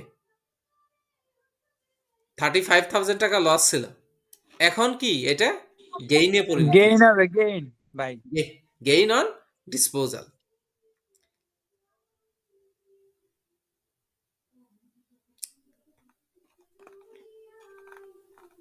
এরপর আসেন, আচ্ছা আপনার এই যে ভাই যেটা কোশ্চেন করলো, এই কোশ্চেনের অ্যান্সার আমি এখানে দিয়ে দিছি। অ্যামাউন্ট অফ ট্রান্সফার এই সলিউশনে আমি আপনাদের দিব, এই যে ইন্টারেক্টিভ কোশ্চেন 9-এ। আচ্ছা, land which is not depreciation, as per IS 16 আলোকে ল্যান্ড আপনি কি ডেপ্রিসিয়েশন করতে পারবেন না। Was acquired on 1 January 2002 at cost 2 lakh টাকা, অ্যান্ড রিভ্যালুট করতেছি 1 জানুয়ারি 2005-এ, আমার কস্ট ছিল 1 জানুয়ারি 2002-এ 2 লাখ টাকা, রিভ্যালুট করলাম 1 জানুয়ারি 2005-এ 2.5 লাখ টাকা। তাহলে আমি প্রথমে আবার ডেপ্রিসিয়েশনটা নির্ধারণ করি। ডেপ্রিসিয়েশন যেহেতু এটা ল্যান্ড, এর ডেপ্রিসিয়েশন নাই, তাহলে আপনি টোটাল রিভ্যালুয়েশন সারপ্লাস হিসেবে 50,000 টাকা। রিভ্যালুয়েশন সারপ্লাস হিসেবে আপনি ল্যান্ড ডেবিট রিভ্যালুয়েশন সারপ্লাস ওসিআইতে চলে যাবে 50,000 রিভ্যালুয়েশন সারপ্লাস করলে ওসিআইতে যাবে, আপনারা ওই ডাইরেক্ট ইসে দিয়ে যাবে না, আদার কম্প্রেহেনসিভ ইনকামে চলে যাবে। এখন আসেন অন 1 জানুয়ারি 2008 আমি 2 সালে ক্রয় করছি, 5 সালে এসে এটা রিভ্যালুয়েশন সারপ্লাস করলাম, রিভ্যালুট করলাম ওই ল্যান্ডটা, আমার 50,000 টাকা বেড়ে গেল ল্যান্ডের। অন 1 জানুয়ারি 2008-এ দেখেন 1 জানুয়ারি 2008-এ প্রথম আমি রিভ্যালুট করলাম, 50,000 টাকা অলরেডি বেড়ে গেল। 1 জানুয়ারি 2008-এ আমি কি করলাম, asset was classified as a held for sell, held for sell হিসেবে আমি ক্লাসিফাইড করলাম যে এটা আমি বিক্রি করে দিব। ইট ফেয়ার ভ্যালু কত, 2,35,000 লেস কস্ট তার 5,000, তার মানে তার মার্কেট ভ্যালু 3,00,000 কত 30,000। মার্কেট ভ্যালু যদি 3,30,000 হয়, আমি তো ভ্যালুট করছি রিভ্যালুট করছি 2,50,000, তাহলে কি হলো ভাই, লস অফ ডিসপোজাল, ডিসপোজাল হয়ে গেল 20,000 টাকা, লস অন ডিসপোজাল 20,000 টাকা। আচ্ছা ভাই, এখানে আমার একটা কোশ্চেন আছে, অ্যাসেট হেল্ড ফর সেল বলতেও কি ডিসপোজাল বুঝায়? মানে অ্যাসেট হেল্ড ফর সেল কি ডিসপোজালের মধ্যেই পড়ে? হ্যাঁ, আইএস 5 এর আলোকে কি বলছে, management committed to sale, management যে করে হোক এটা 1 বছরের মধ্যে বিক্রি করে দিবে, আচ্ছা এবং আচ্ছা। রিজনেবল প্রাইস থাকতে হবে। দেখেন রিজনেবল প্রাইস আছে না 2 লাখ। আচ্ছা, আমি আমার প্রথম ক্লাসটা আবার একটু আপনাদের একটু দেখাই, যেহেতু এই প্রপার্টি প্ল্যান ইকুইপমেন্টের সাথে জড়িত কারা, আইএস 5, আইএফআরএস 5, তারপরে ইম্পেয়ারমেন্ট লস, এরপরে বোরিং কস্ট, এগুলো প্রপার্টি প্ল্যান ইকুইপমেন্টের সাথে জড়িত।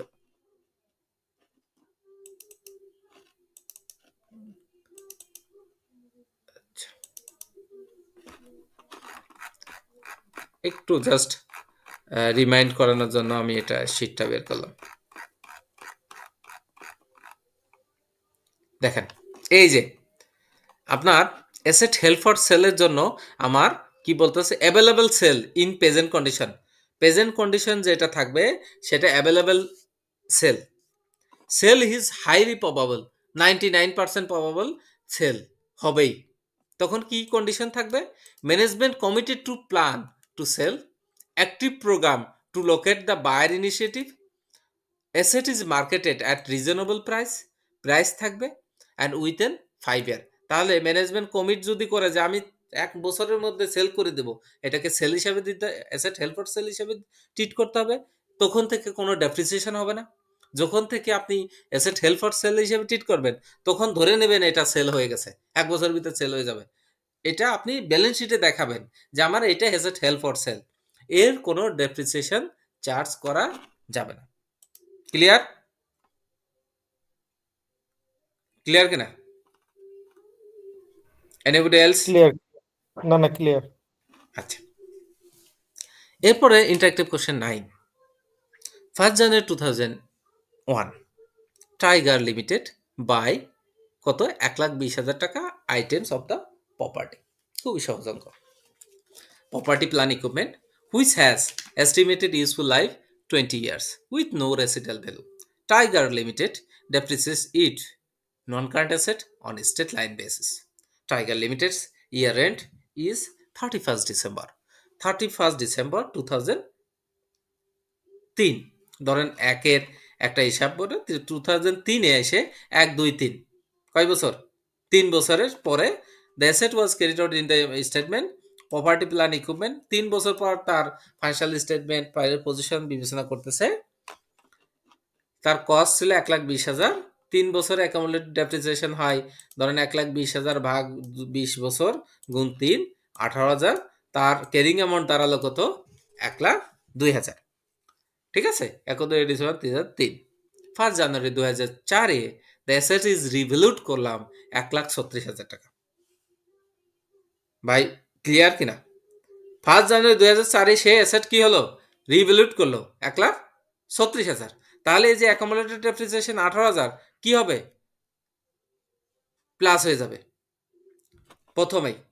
যেটা আমি বাদ দিছি অ্যাকুমুলেটেড ডেপ্রিসিয়েশন, সেটা প্রথমেই ডেবিট করে দিতে হবে 18,000 টাকা।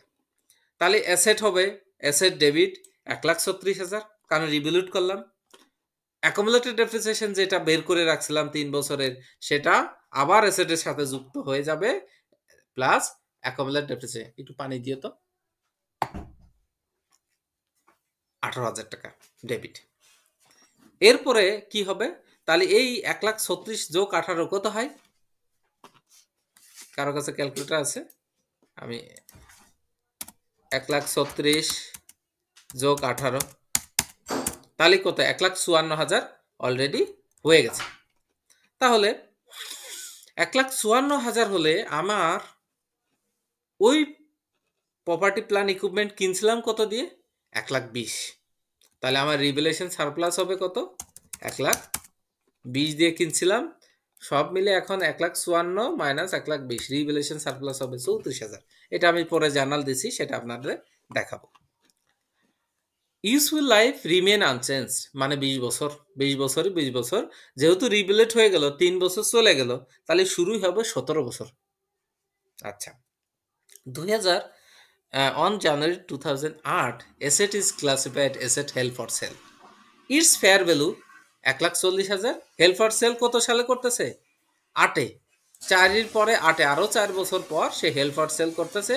ইটস ফেয়ার ভ্যালু 1,40,000 টাকা অ্যান্ড কস্ট টু সেল কত? 3,000 টাকা। তার মানে অ্যাসেট ইজ সোল 1,37,000 টাকা। 1,37,000 টাকা সে অ্যাসেট হেল্ড ফর সেল করছে। এইবার আসেন, বলছে show the journal to record the revaluations. আপনি জার্নাল এন্ট্রি করেন, রিভ্যালুয়েশন করার জন্য জার্নাল এন্ট্রি করবেন।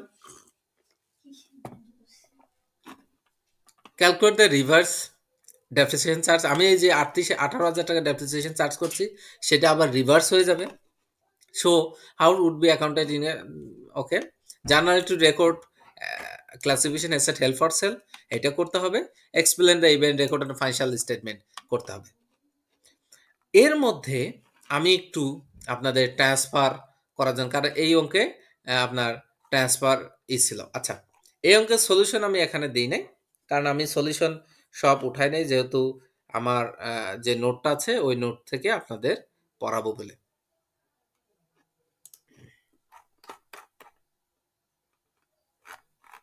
ইন্টারেক্টিভ 9,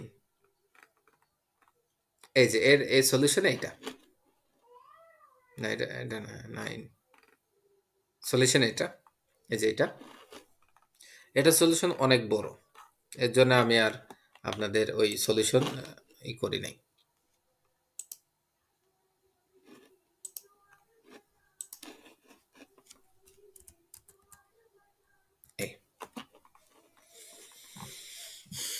আচ্ছা, প্রথম বলছে journal entry two record of revaluation. আমার রিভ্যালুয়েশন কত হয়েছে? 1,36,000। দেখেন 1 জানুয়ারি 2004 সে অ্যাসেট ইজ রিভ্যালুয়েট করছে 1,36,000, এটা ডেবিট করে দেবেন। এরপরে যত অ্যাকুমুলেটেড ডেপ্রিসিয়েশনের হিসেবে আগে আমরা যোগ করছি, সেই অ্যাকুমুলেটেড ডেপ্রিসিয়েশন রিভ্যালুয়েশন সাথে সাথে এটি রিভার্স হয়ে যাবে, সেই রিভ্যালুয়েশন ডেবিট করে দিবেন। অ্যাকুমুলেটেড ডেপ্রিসিয়েশন কত? 28,000 টাকা। আর আমার যে কস্ট ছিল, এই কস্ট আপনি ক্রেডিট করে দেবেন, যেটা ইনিশিয়াল কস্ট, আমার শুরুতে যে টাকাটা আমি যে টাকা দিয়ে কিনছি সেটা ক্রেডিট করে দিবেন। দেওয়ার পর ব্যালেন্সিং ফিগার থাকবে যেটা, সেটা আপনার রিভ্যালুয়েশন সারপ্লাস। অনেকে এই 38,000 টাকা 18,000 টাকা না দিয়ে সে আপনার ক্যারিং অ্যামাউন্ট ক্রেডিট করে দেয়। 1,20,000 আমি দিছি না, এখানে 1,02,000 দিলে আমার 18,000 টাকা ডেবিট করতে হবে না। কিন্তু আইএস বলতেছে আপনার যত আগে অ্যাকুমুলেটেড ডেপ্রিসিয়েশন হিসেবে চার্জ করছেন, ওইগুলো আপনাকে রিভার্স করতে হবে যখন রিভ্যালুয়েট করবেন।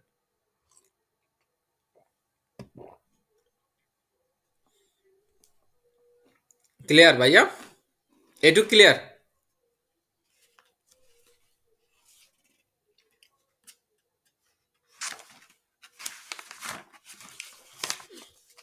আচ্ছা, এরপরে আমার কোশ্চেন সেকেন্ড বলছে যে আপনাকে রিভার্স সিস্টেমে যখন আপনি ডেপ্রিসিয়েশন মানে আপনার রিভ্যালুট করে ফেললেন তখন আপনাকে ডেপ্রিসিয়েশন চার্জ করে।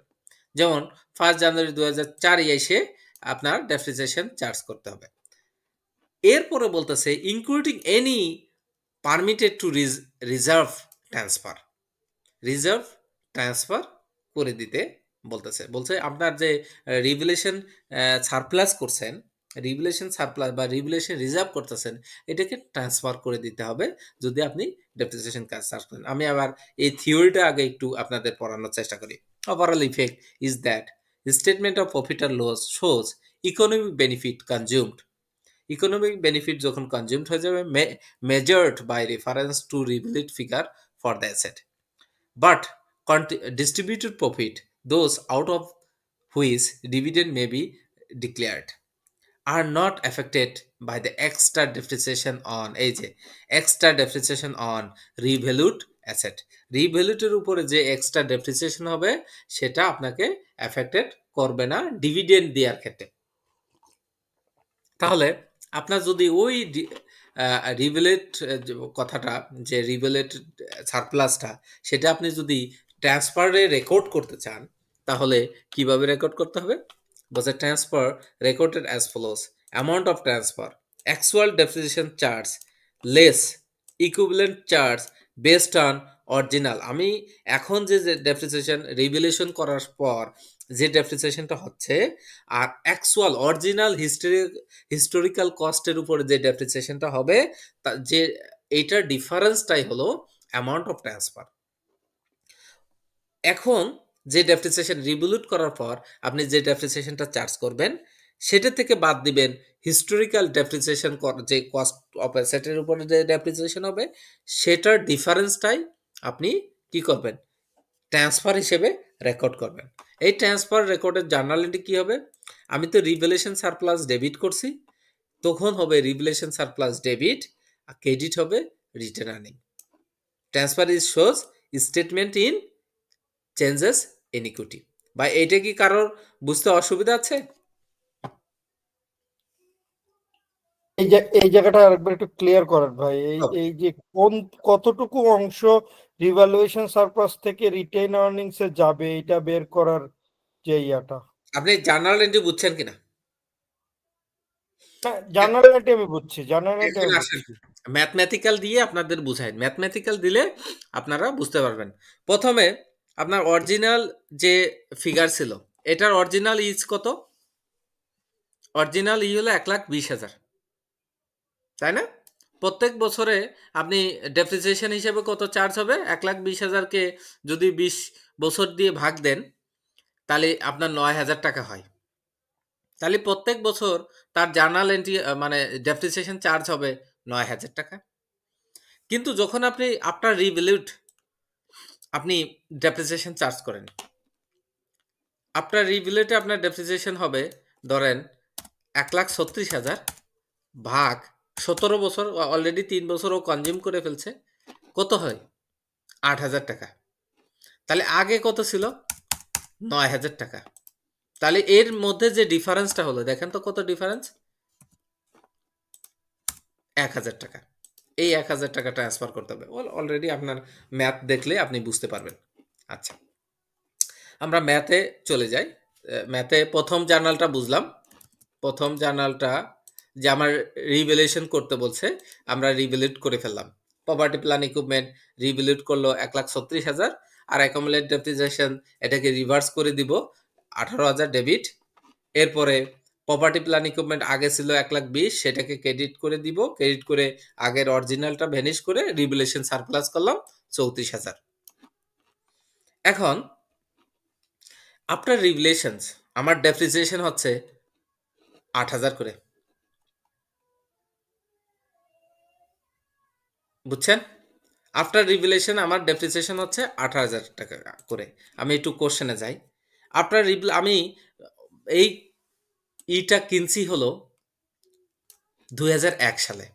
2001 সালে অলরেডি এই 2004 সালে আসতে 3 বছর চলে গেছে। 20 বছরের তার এস্টিমেটেড লাইফ, তাহলে 3 বছর অলরেডি কনজিউমড।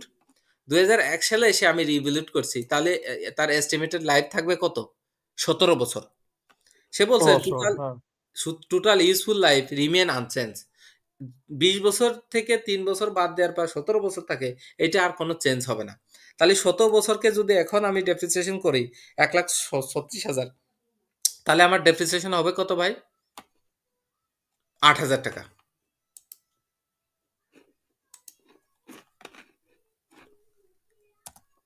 $1,20,000 ভাগ 20 বছর, 6,000 টাকা। হ্যাঁ, তো এখন ডেপ্রিসিয়েশন হবে 8,000 টাকা। দেখেন আমি আবার আমার এই যে, তাহলে আমি রিভ্যালুয়েট করলাম 1,36,000 ভাগ 17, তাহলে 8,000 টাকা আমার depreciation. Depreciation expense debit, accumulated depreciation credit. Clear নাকি ভাই এটা? না কোনো কোশ্চেন আছে? ক্লিয়ার, এটা ক্লিয়ার। আচ্ছা, এরপরে বলতেছে যে আমি তো রিভ্যালুয়েট করলাম 1,36,000, কিনছি কত ভাই? 1,20,000। তো 1,20,000 যদি আমি 20 দিয়ে ভাগ করি, তাহলে আমার অরিজিনাল ডেপ্রিসিয়েশন হবে কত করে পার ইয়ারে? 6,000 টাকা। 6,000। আর রিভ্যালুয়েট করার পর আমার ডেপ্রিসিয়েশন দাঁড়ালো কত? 8,000। 8,000। এর মধ্যে গ্যাপ কত? 2,000। 2,000, রাইট। এই 2,000 টাকা ট্রান্সফার হয়ে যাবে কিসে? Revaluation surplus debit. এই দেখেন 8,000 মানে 2,000 রিটেন আর্নিং ক্রেডিট। এই জিনিসটা কেন করা লাগতেছে? আচ্ছা, এই জিনিসটা এটা আপনার রিভ্যালুয়েশন সারপ্লাস ওসিআই ট্রানজাকশনস, আদার কম্প্রেহেনসিভ ইনকাম। আদার কম্প্রেহেনসিভ ইনকামে আপনি রিভ্যালুয়েশন সারপ্লাস করবেন। আদার কম্প্রেহেনসিভ ইনকাম বলছে আপনার ওসিআইতে দিবেন, আবার আর ইসে দিবেন, আপনার চেঞ্জেস অফ অনার সিকিউরিটিতে চলে যাবে। এখন এটা বলতেছে যে আপনি আগে যে অরিজিনাল ডেপ্রিসিয়েশন যতটুকু হয়েছে আর রিভ্যালুয়েশন ডেপ্রিসিয়েশন যতটুকু হবে, তার থেকে রিভ্যালুয়েশন থেকে ওই ব্যালেন্সিং করা রিটেন আর্নিং এ কতটুকু যাবে ডিভিডেন্ডের জন্য, ফর ডিভিডেন্ড। এই দেখেন এখানে বলে দিচ্ছে, এই যে overall effect is the statement of profit or loss shows economic value consumed measured by the reference revaluation figure of for the asset and distribution profit. Profit and লসে যেগুলো যায় সেগুলোকে বলা হয় ডিস্ট্রিবিউটেবল প্রফিট। ডিস্ট্রিবিউটেবল প্রফিটের উপরে ডিভিডেন্ড ডিক্লেয়ার করা হয়, but are not affected by extra depreciation on revaluated asset. Revaluated অ্যাসেটের যে এক্সট্রা ডেপ্রিসিয়েশন হবে তার উপরে এটা আপনার ডিভিডেন্ড ডিক্লেয়ার করতে পারবেন না।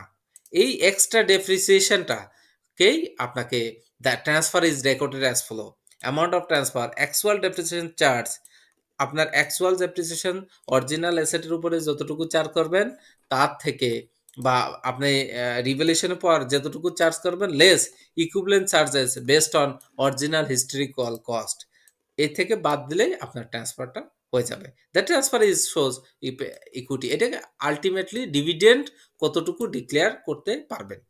আপনি তো সব রিভ্যালুয়েশন সারপ্লাসই আপনি ডিভিডেন্ডের সাথে রিটার্ন আর্নিং এর সাথে যুক্ত করে দিতে পারেন, কিন্তু এখানে একটা আইএস দিয়ে দিচ্ছে যে আপনি অতটুকুই পারবেন যতটুকু অরিজিনাল ডেপ্রিসিয়েশন হিসেবে চার্জ করছেন। ক্লিয়ার? জি, বুঝছি। 10 নম্বর অঙ্কটা অনেকবার পড়ছে, ইন্টারেক্টিভ কোশ্চেন 10, যে এই অঙ্কটা যতবার পড়ছে একদম হুবহু কোশ্চেনটা আসবে। এই অঙ্কটা কোনো চেঞ্জ করবে না, হুবহু আপনার এই অঙ্কটা পড়বে যদি আসে। অলরেডি 3 বার এই অঙ্কটা চলে আসছে। এই অঙ্কটা করছেন কেউ?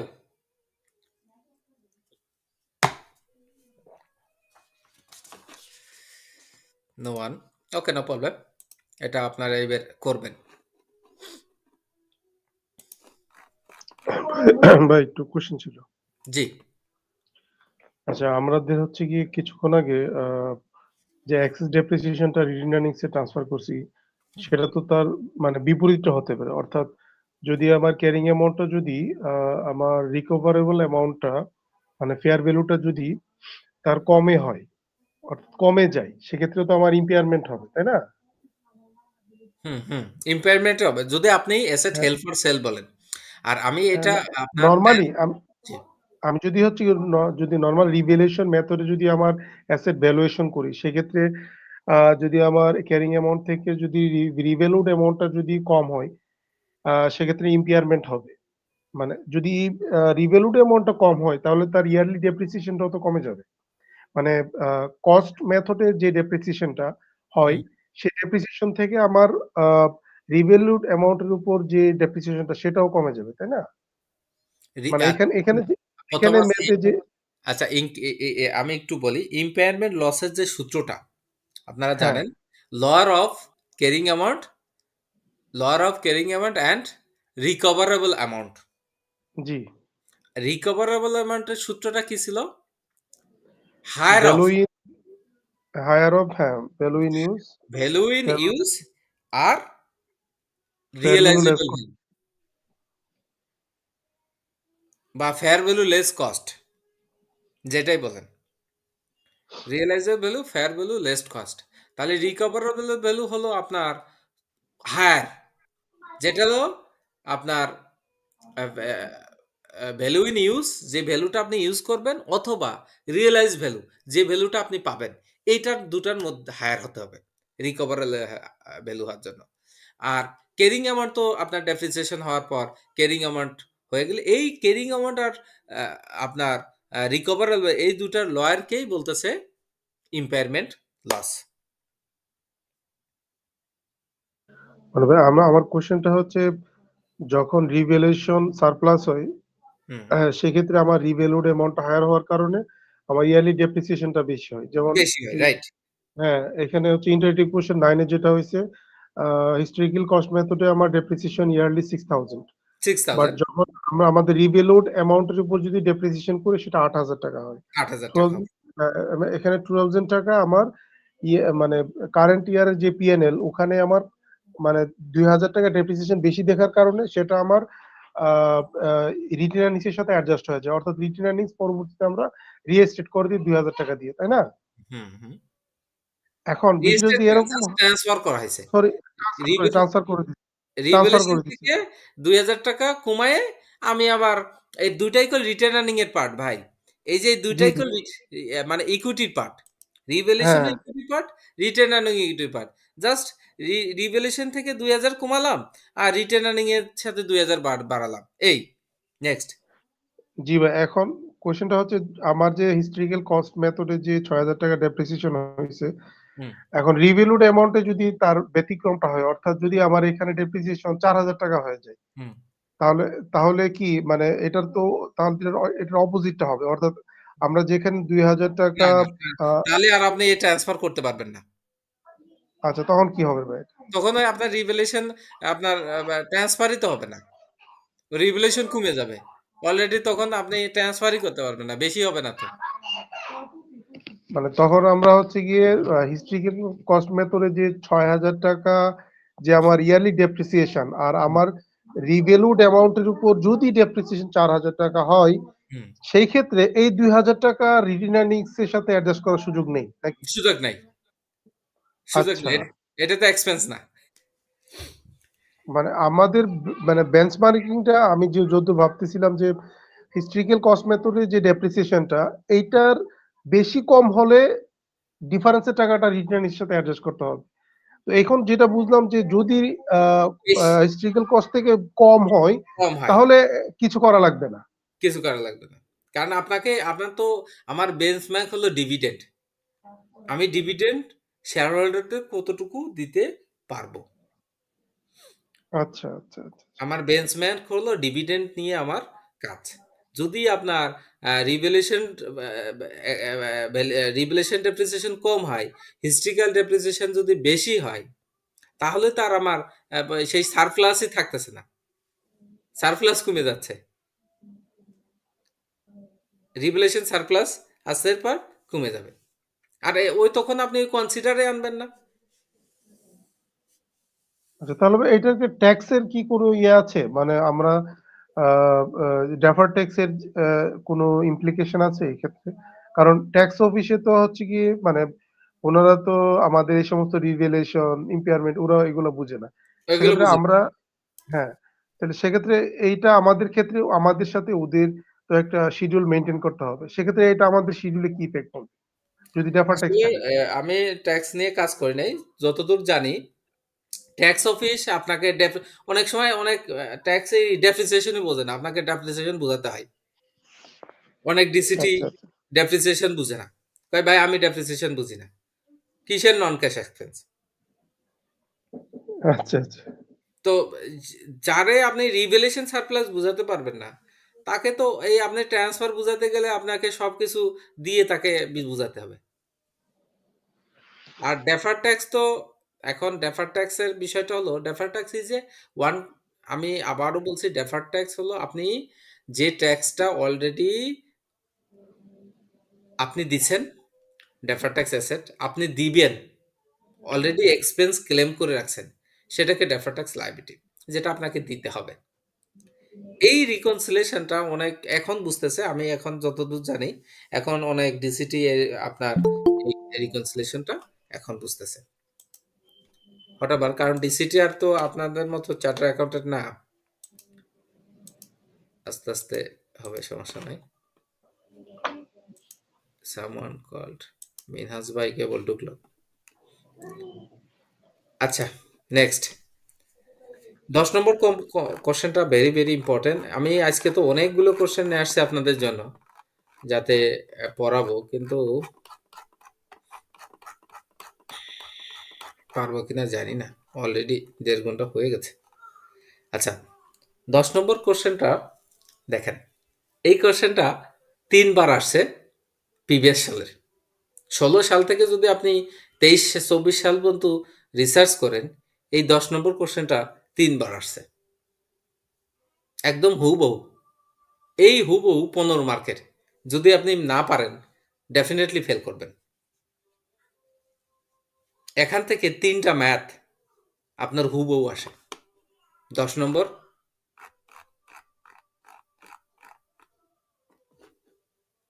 সেলফ টেস্ট 14, এটা 2 বার আসছে একদম হুবহু। সেলফ টেস্ট 15, এটা একবার আসছে হুবহু। সেলফ টেস্ট এখানে সম্ভবত 4 বা 5, এটাও আসছে হুবহু, কোনো চেঞ্জ নাই। আর আপনাদের যে আইসিডাব্লিউ কোশ্চেন ব্যাংকের কিছু কোশ্চেন আপনাদের প্র্যাকটিসের জন্য আমি নিয়ে আসছি, যেগুলো আপনারা বাসায় প্র্যাকটিস করবেন। যদি কনসেপ্ট ক্লিয়ার করতে পারি আপনারা প্র্যাকটিস করতে পারবেন আর কি। আচ্ছা, এই যে প্রপার্টি প্ল্যান ইকুইপমেন্ট, আপনার তো কোশ্চেন ব্যাংক আইসিবির কোশ্চেন ব্যাংক সবাই কিনছেন না মোটামুটি। তারপর আমি কোশ্চেন নিয়ে আসছি 2-এর 1, 2, 3, 2-এর 3, 4, 5, 3, 4, 5। আমি কোশ্চেন ব্যাগ কিনছিলাম, কিন্তু এটা তো 2025 সালে, 20 সালেরটা অনেক খুঁজছি কিন্তু পাচ্ছি না আর কি। তো 25 পরে আমি আপনি 25 বলেন 23 বলেন সব সেম, প্রথম 60টা কোশ্চেন সবার জন্য সেম।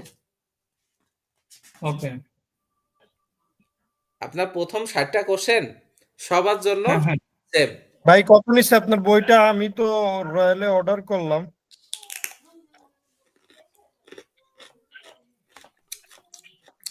তারপর 6-এর 1, এইভাবে আমি কতগুলো কোশ্চেন আপনাদের দিছি এবং তার সলিউশনও আমি করছি, সেই সলিউশন আপনাদেরকে প্রোভাইড করছি। এই দেখেন 2-এর 3, 4, 5-এর সলিউশন, 6-এর 1-এর সলিউশন, 7-এর সলিউশন, 8-এর 3-এর সলিউশন। এখন আপনাদের উপর নির্ভর করে যে আপনারা কিভাবে প্রিপারেশন নেবেন। বাট আমি যখন ভাই স্টুডেন্ট ছিলাম, আমি কল আইএস ধরে ধরে প্রিপারেশন নিছি। ভাই এইখানে আইসিডব্লিউ কোশ্চেনের যে নাম্বারগুলো দিছে ওই নাম্বারগুলো আমাদের বইয়ের সাথে আসলে নাম্বারটা মনে হচ্ছে মিলতেছে না। মিলবে? এখন যদি জি ভাই, আপনি বই বের করেন আইসিডব্লিউ কোশ্চেন ব্যাংক। হ্যাঁ আমি কোশ্চেন ব্যাংকটা বের করছি। 2 নম্বরে কি কোশ্চেন আছে? জ্ঞানী পিএলসি।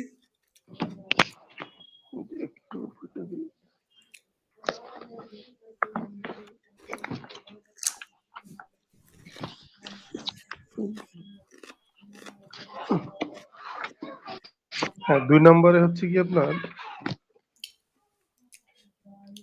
হ্যাঁ গিয়ানি পিএলসি আছে, হ্যাঁ রাইট।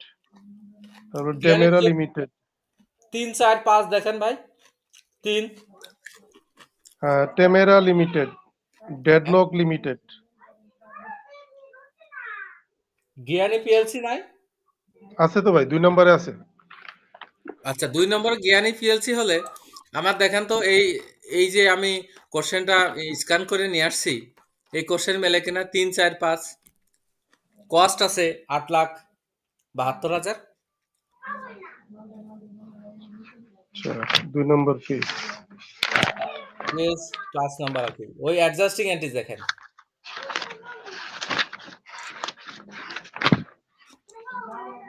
সব হ্যাঁ মিলবে 2, হ্যাঁ হ্যাঁ হ্যাঁ। 2 এর 3 আচ্ছা 2 এর 3 না অ্যাডজাস্টিং এন্ট্রি। 3 ও আচ্ছা হ্যাঁ পভার্টি প্লান্ট ইকুইপমেন্ট রিলেটেড, হ্যাঁ 4 5 4 5 হ্যাঁ।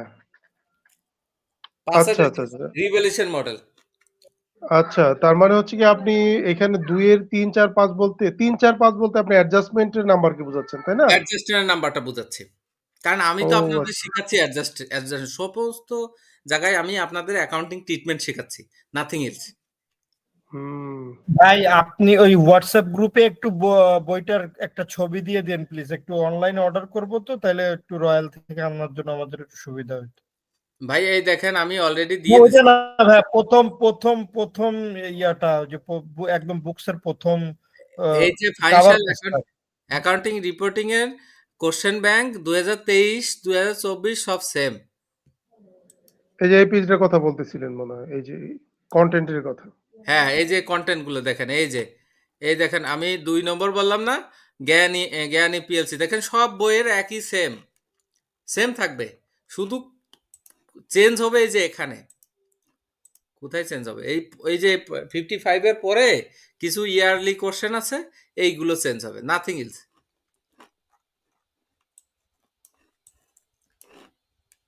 আচ্ছা আমার আমার পড়ানোর স্টাইলটা হলো আপনি প্রপার্টি প্ল্যান ইকুইপমেন্টের মোটামুটি সব যদি অ্যাডজাস্টিং এন্ট্রি জেনে যান তাহলে কি আপনার ফাইন্যান্সিয়াল স্টেটমেন্ট করতে কষ্ট হবে জার্নাল এন্ট্রির মাধ্যমে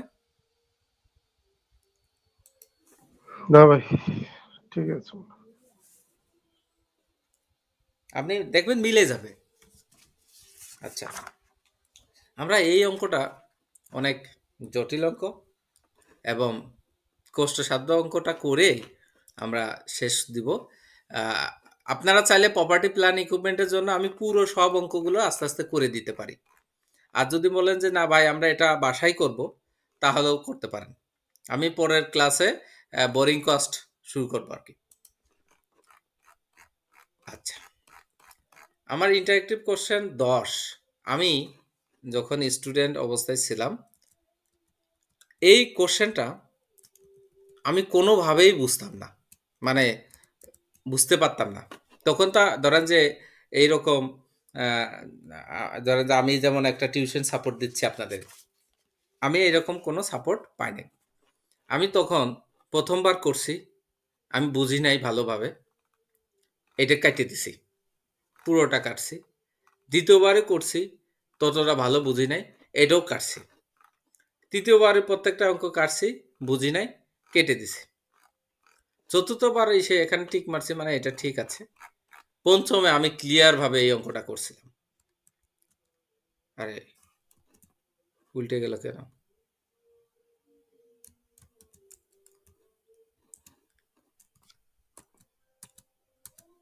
আচ্ছা চতুর্থবার এই কোশ্চেনটা ক্লিয়ার ভাবে করে নিজে বুঝছিলাম তো অঙ্ক করার উপরে কোনো কিছু নেই না করলে ভাই অ্যান্সার দিতে পারবেন না তাহলে আমরা শুরু করি এই অঙ্কটা ফ্রি হোল্ড ল্যান্ড তার কস্ট আছে ও আচ্ছা এটা না ফ্রি হোল্ড ল্যান্ড প্রপার্টিজ তার কস্ট আছে 1 লাখ টাকা আর অ্যাকমুলেটেড ডেপ্রিসিয়েশন আছে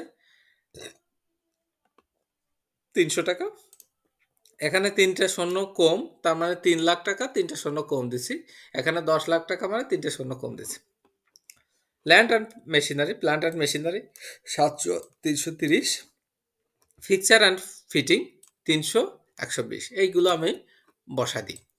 1 জানুয়ারিতে মানে আপনার কস্ট 10,000, 1,000, 700, 300। অ্যাকোমোডেটেড ডেপ্রিসিয়েশন বসাই দিলাম 300, 330, 180। তার মানে আমার 1 জানুয়ারি 2017-তে ক্যারিং অ্যামাউন্ট দাঁড়ালো 700, এখান থেকে বাদ দিলে 370, এখান থেকে বাদ দিলে 120। এখন আসেন এক এক করে আসি।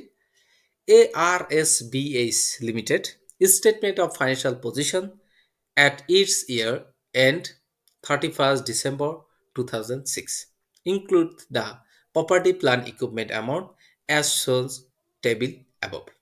On January, প্রথমে আমি এই বলি, on January 2007, RSBH Limited revalued its existing freehold property. Its market value 12 lakh টাকা। 12 লাখ টাকা সে রিভ্যালুড করলো। আমার তখন ক্যারিং অ্যামাউন্ট দাঁড়ালো 7,000 টাকা, 700 টাকা। সে রিভ্যালুড করে দাঁড়ালো 1,200 টাকা। তাহলে সারপ্লাস দাঁড়ালো কত? 500। ক্লিয়ার? ক্লিয়ার কিনা ভাই? ক্লিয়ার। ওকে, ভেরি গুড। 500 টাকা সারপ্লাস দাঁড়ায় গেল। এখন সে বলতেছে এডিশনাল ফ্রিহোল্ড ল্যান্ড সে 1 জানুয়ারি 2017-তে করা গেল। আমার ডিসেম্বর 1 বছর, 1 জানুয়ারি থেকে 1 বছরের 31 ডিসেম্বর 2007 পর্যন্ত আপনাকে প্রপার্টি প্ল্যান ইকুইপমেন্টের করতে হবে। তাহলে 1 জানুয়ারিতে সে আবার 100 টাকা এডিশন দিল। এডিশন 100 টাকা। তাই তার রিভ্যালুড করার পর তার দাঁড়ালো কত ভাই? 1300 টাকা। 1 জানুয়ারি 2017-তে। এটা হল 1 জানুয়ারি 2017। তার মানে 1 বছরের টোটাল ওই 1200 আর 100 1 বছরের হিসাব হবে। 1300-র উপরে 2% ডেপ্রিসিয়েশন করে দিবেন। তাহলে কি আর কোনো কিছু লাগবে? এই 1300-র উপর 2% ডেপ্রিসিয়েশন করলেই 26 টাকা হয়। আমি আবার দেখাই দিই। আপনার 1300, কারণ এটা জানুয়ারিতে 2% ডেপ্রিসিয়েশন করলে 26, এটা চলে গেল। এটা কি আর কোনো লেনদেন আছে?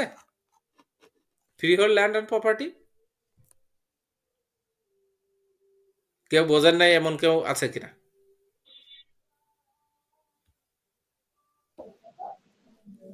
আচ্ছা, সবাই বুঝছে, ভেরি গুড।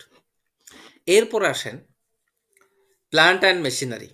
এখানে প্ল্যান্ট অ্যান্ড মেশিনারি আমি কস্ট ধরলাম 700, তার থেকে অ্যাকুমুলেটেড ডেপ্রিসিয়েশন বাদ দিলাম, বাদ দিলে 370 টাকা তার অ্যাকুমুলেটেড ডেপ্রিসিয়েশন বাদ দিলে তার ক্যারিং অ্যামাউন্ট দাঁড়ালো 370। এখন আসে এর অ্যাডজাস্টিং এন্ট্রি আমরা একটু দেখি। এখানে একটু মানে প্যাচ মারছে 1 এপ্রিলে। তাহলে জানুয়ারি, ফেব্রুয়ারি, মার্চ 3 মাস পর সে কি বলতেছে? ক্লাসিফাইড করছি asset held for sell machinery, যার অরিজিনাল কস্ট হবে কত? 3,60,000। তাহলে 1 এপ্রিলে মানে 3 মাস পরে সে ক্লাসিফাইড করে দিল অ্যাসেট হেল্ড ফর সেল। তাহলে আমি ক্লাসিফাইড করে দিই। আমার টোটাল ক্যারিং অ্যামাউন্ট ছিল 3,370 1 জানুয়ারি 2007-এ। এই ক্যারিং অ্যামাউন্ট 1 জানুয়ারি 2007-এ কল 370 ছিল। ক্লিয়ার কিনা?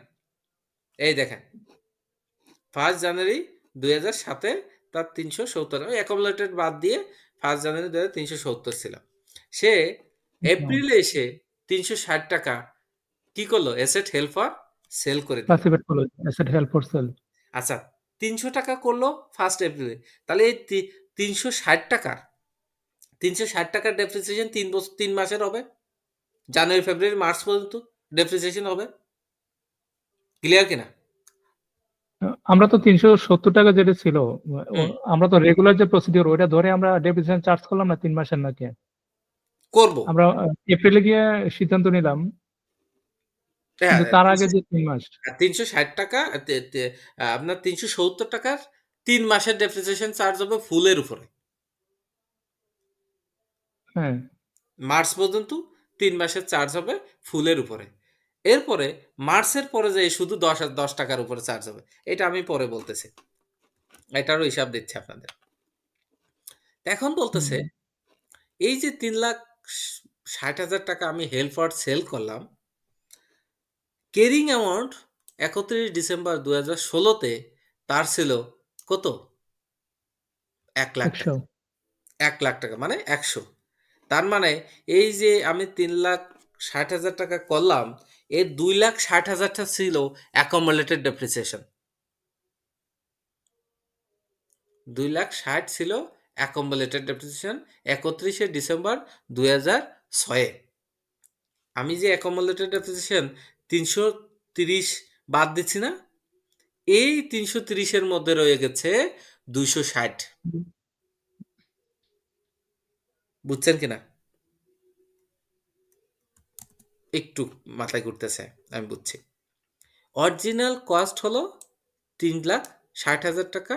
আমি 1 এপ্রিলে 2007-এ আমি অ্যাসেট হেল্ড ফর সেল করে দিলাম 3,60,000 এপ্রিলের সাথে, যার আচ্ছা, ক্যারি এখানে 3,60,000 যেটা, এটা যে 370-এর একটা পার্ট না নাকি? 370-এর একটা পার্ট, রাইট। 370-এর একটা পার্ট। 370 না, Okay, এই এখন যে এই 700-এর একটা টোটাল পার্ট। 700। ওকে, 700-এর একটা পার্ট। 700। ওকে, এখন 360-এর এখন আমি ডিটেইলসটা বলতেছি যে এটা আমার হচ্ছে একুমুলেটেড ডেপ্রিসিয়েশন কত আর হচ্ছে ক্যারিং অ্যামাউন্ট কত। হ্যাঁ, এইটার ডিটেলসে বলতেছে ওর ক্যারিং অ্যামাউন্ট 31 ডিসেম্বর 2006-এ ছিল 100 টাকা।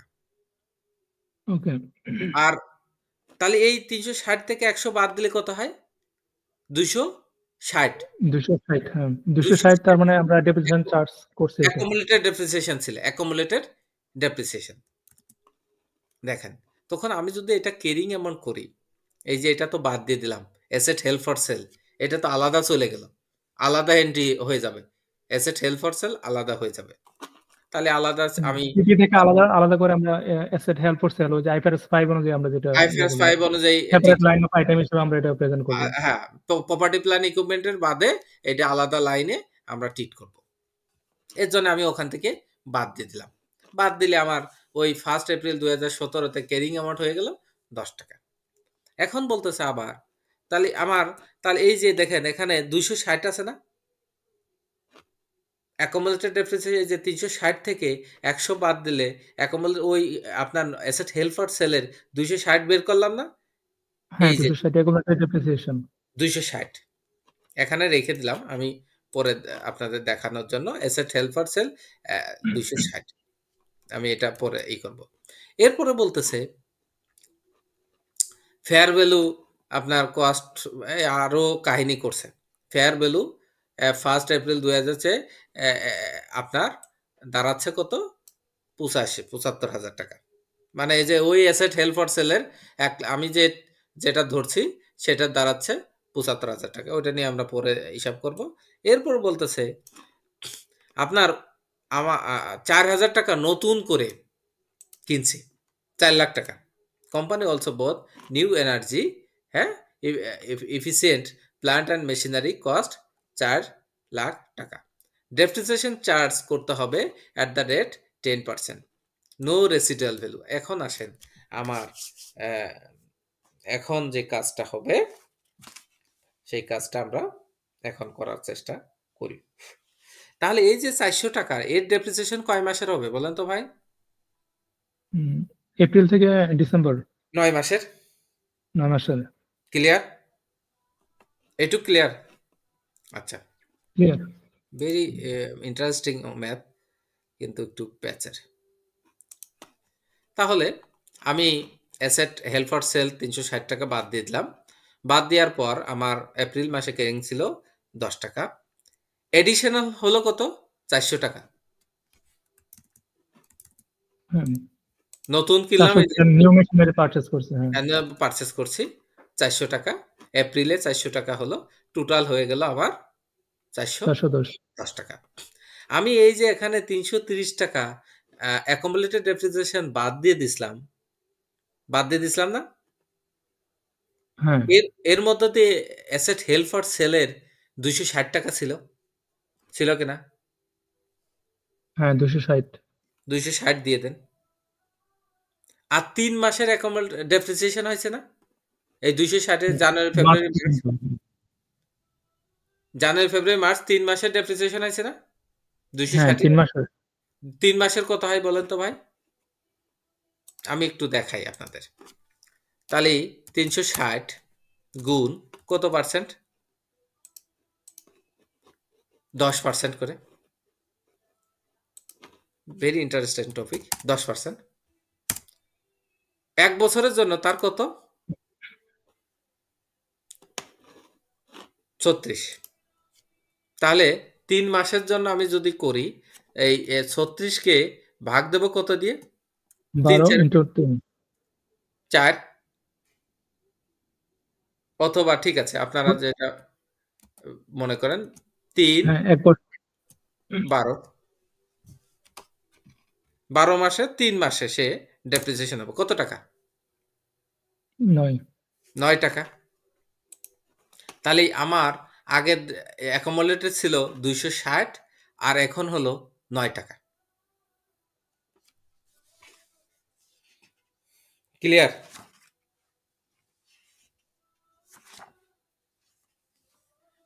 ক্লিয়ার কিনা? ক্লিয়ার। আচ্ছা এখানে আমরা অ্যাকুমুলেটেড ডেপ্রিসিয়েশনটা কি করতেছি? 410 পর্যন্ত ক্লিয়ার আমি। এরপরে এই অংশে আমরা কি করতেছি? অ্যাকুমুলেটেড ডেপ্রিসিয়েশন হেল্ড ফর সেলের। হেল্ড ফর সেলের জন্য আমি অলরেডি হেল্ড ফর সেলে এর ভিতর তো ছিল 360 টাকা, তো আমি বাদ দিয়ে দিছিলাম। আমার হেল্ড ফর সেল হিসেবে 360 টাকা বাদ দিয়ে দিচ্ছি। এটা সেপারেট করে দিচ্ছি আমরা।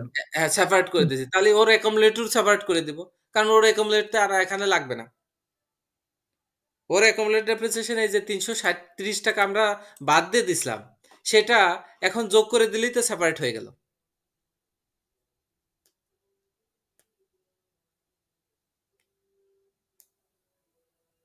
বুঝেন কিনা? বুঝছেন কিনা? বুঝতেছি না ভাই। আচ্ছা, তাহলে আমার এই 9 টাকা পর্যন্ত আপনার গেল। আচ্ছা আমরা অ্যাসেটটা তো সেপারেট করতেছি, তাহলে এখানে অ্যাকুমুলেটেড ডেপ্রিসিয়েশন আমরা অ্যাড করতেছি কি কারণে এখানে আসলে? আমরা তো এটা আলাদা করতেছি। আলাদা করতেছি কারণ আমি তো অলরেডি আগে কি করছি, টোটাল অ্যাসেটের যত অ্যাকুমুলেটেড ডেপ্রিসিয়েশন ছিল সেটা বাদ দিয়ে দিছিলাম। হ্যাঁ এই যে 330 টাকা বাদ দিয়ে দিছিলাম। হ্যাঁ 330 বাদ দেওয়া হয়েছে। এর মধ্যেই আছে অ্যাসেট হেল্ড ফর সেলের অ্যাকুমুলেটেড ডেপ্রিসিয়েশন। হ্যাঁ এর মধ্যে ইনক্লুডেড। এর মধ্যে ইনক্লুড আছে 260। 260। এই 260 টা যেহেতু আমি অ্যাসেট হেল্ড ফর সেল আলাদা করে দিচ্ছি, ওই 260 কেও আলাদা করে দিব। মানে ওই যত অ্যাসেট আছে, ওর যত রিলেটেড আছে সব আলাদা করে দেব। বুঝা গেছে? ওকে ওকে, এখানে তাহলে এখানে আমি অ্যাড করার কারণে কি হচ্ছে আমার এখানে? আগে আমি মাইনাস করছিলাম, মাইনাস করে এখন অ্যাড করে দিলাম, তাহলে ইকুয়াল টু কি 0 হয়ে গেল না?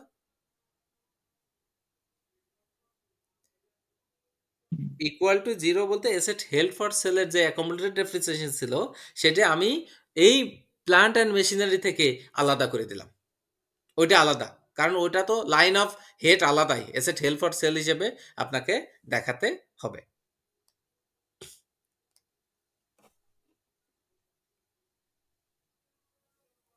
বুঝছেন?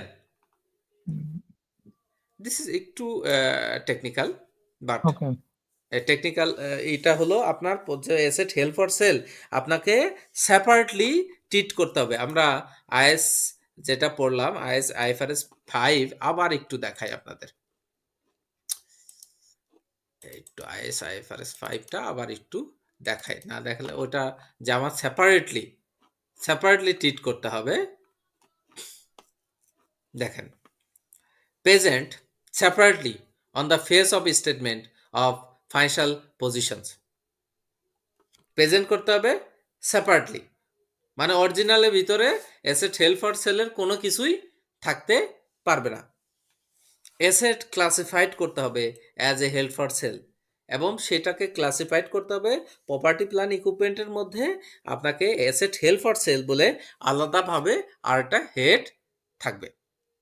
বোঝা গেছে ভাই? Statement of financial position. আচ্ছা, কোথায় গেলাম? আমরা এই পর্যন্ত ছিলাম, এই পর্যন্ত। তাহলে আমার 3 মাসের জন্য আমি ডেপ্রিসিয়েশন চার্জ করলাম। 3 মাস তো এই বছরে, আমি যখনই কারেন্ট করতেছি, এইটা যদি আমি অ্যাকুমুলেটর হিসেবে তাকে আউট করে দিচ্ছি, বাট 3 মাস করলে এই বছরে আবার চার্জ হয়ে যাবে 9 টাকা। 9 টাকা আবার চার্জ হবে। এখন যদি বলেন তাই ভাই আমি ওখানেও চার্জ করব না, এখানেও চার্জ করব না, দুটায় অফসেট করে দিব, তখন আপনার এটা ভুল হবে, কারণ আপনাকে প্রপারলি ডিসক্লোজ করতে হবে। 3 মাসের আমি অ্যাকুমুলেটেড ডেপ্রিসিয়েশন আলাদা করে দিছি, বাট 3 মাস তো আমার কারেন্ট ইয়ারের ডেপ্রিসিয়েশন। এটা গেল।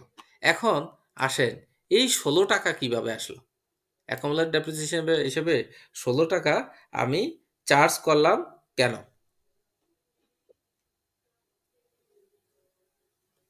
তাই না?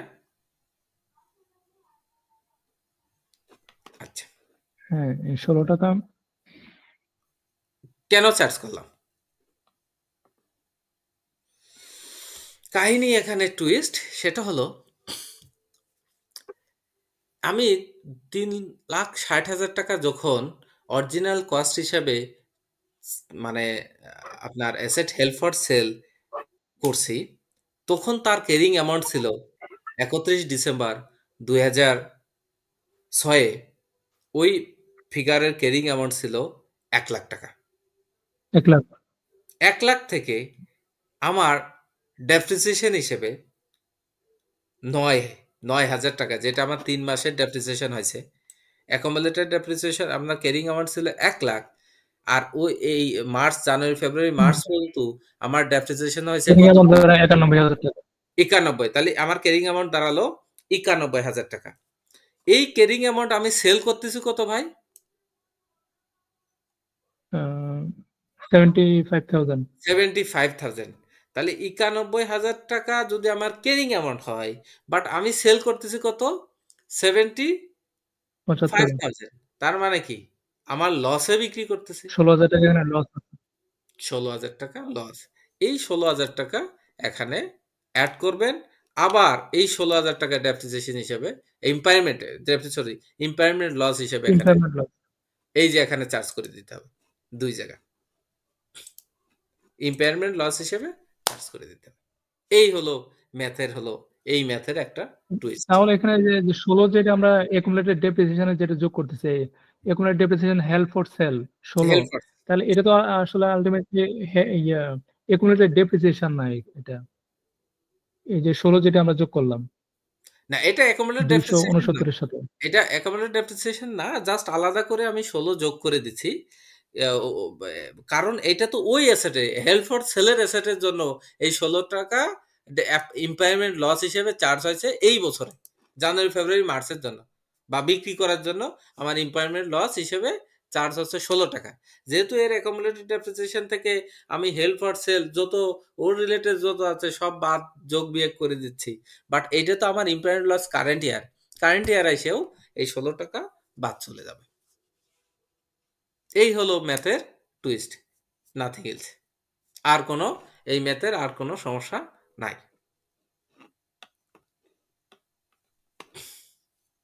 ক্লিয়ার? এখানে দেখেন আমি ওই যে আবার রেগুলার যে ডেপ্রিসিয়েশনটা হবে 700 থেকে আমি 360 বাদ দিলে 34%, 10%।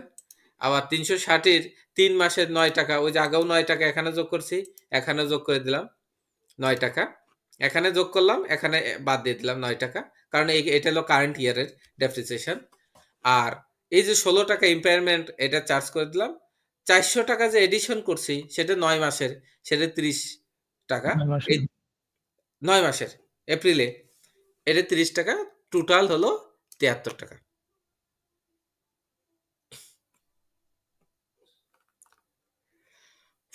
ক্লিয়ার? এরপরে আমরা পরেরটায় আসি, ফিক্স এন্ড ফিগার। এটা অরিজিনাল কস্ট এত, অ্যাকুমুলেটেড ডেপ্রিসিয়েশন এত, আমরা আসি যে ও কি করতেছে, ডিসপোজাল করে দিচ্ছে। স্ক্র্যাপ ভ্যালু অরিজিনাল কস্ট এত, অ্যাকুমুলেটেড ডেপ্রিসিয়েশন 25,000, এবং নিউ কস্ট আর নিউ এই করছে ৮০,০০০। ও প্রথমে ৪০,০০০ টাকা বিক্রি করে দিচ্ছে, ১,২০,০০০ ছিল তার ভিতর ৪০ বিক্রি করে দিচ্ছে, ৪০ বিক্রি করে দিল। ৪০ বিক্রি করে ওই ২০ থেকে ৪০ বাদ দেন তাহলে ৮০। এরপরে accumulated depreciation for the disposal accumulated depreciation ছিল ৩১ মার্চ পর্যন্ত 25 কই গেল এডিশন। ও আচ্ছা, এডিশনটা আমি আগে যোগ করছি। নিউ ফিক্সিং আপনাকে কিনছে ৮০,০০০, নিউ ফিক্সিং যোগ করলাম, করার পর অ্যাকুমুলেটেড ডেপ্রিসিয়েশন আগে ছিল 25, ওটা কারণ 25 আর কয় মাসের, এই যে জুলাই মাসের 6 মাসের যা হয় 25 যোগ 3 সম্ভবত হবে অ্যাকুমুলেটেড ডেপ্রিসিয়েশন। কারণ যখনই আপনি সেল করে দিবেন সমস্ত অ্যাকুমুলেটেড ডেপ্রিসিয়েশন ওটা অ্যাড ব্যাক হবে। প্রত্যেকটা প্রপার্টি প্ল্যান ইকুইপমেন্টের যখন কোনো ডেপ্রিসিয়েশন বা কোনো ফিক্সড অ্যাসেট সেল করে দেন, যত অ্যাকুমুলেটেড ডেপ্রিসিয়েশন বাদ গেছে ওটা অ্যাড ব্যাক হবে, ইনক্লুডিং অ্যাড ব্যাক। তাহলে 25 এখানে আপনার 28 হয়েছে, তারপরে এই যে 6 মাসে 40,০০০ টাকার যে ডেপ্রিসিয়েশন 15% কাজ করলে 3 লাখ হয় বা 3,০০০ টাকা হয়, টোটাল 28 অ্যাড ব্যাক হয়েছে আর ডেপ্রিসিয়েশন। এটা আপনারা পারবেন। এই হলো এই ম্যাথের টুইস্ট। এই ম্যাথের টুইস্টটাই হলো plant and machinery. Any questions এই ম্যাথটাই?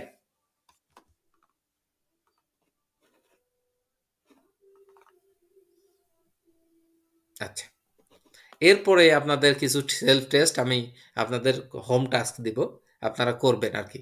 আমি করলে এখানে দিয়ে দিচ্ছি, আমার শিটটা আপনারা ফলো করেন, আর আমি যেগুলো ম্যাথ আপনাদের দিচ্ছি আপনারা একটু বাসায় করলে ইনশাল্লাহ আর কোনো ম্যাথ করা লাগবে না। এবং এর সলিউশনও আমি আপনাদের আমার নোট পেপার আপনাদের দিয়ে দেব। এই যে এর সলিউশন এখানে আছে, নতুন বই এবং যাদের পুরাতন বই তাদের জন্য আমি করে দিছি যে নিউ বুক। ইনফ্যাক্ট আপনারা জানেন কিনা, যাদের পুরাতন বই ছিল এই বইতে ম্যাথ বেশি নতুন বইয়ের তুলনায়।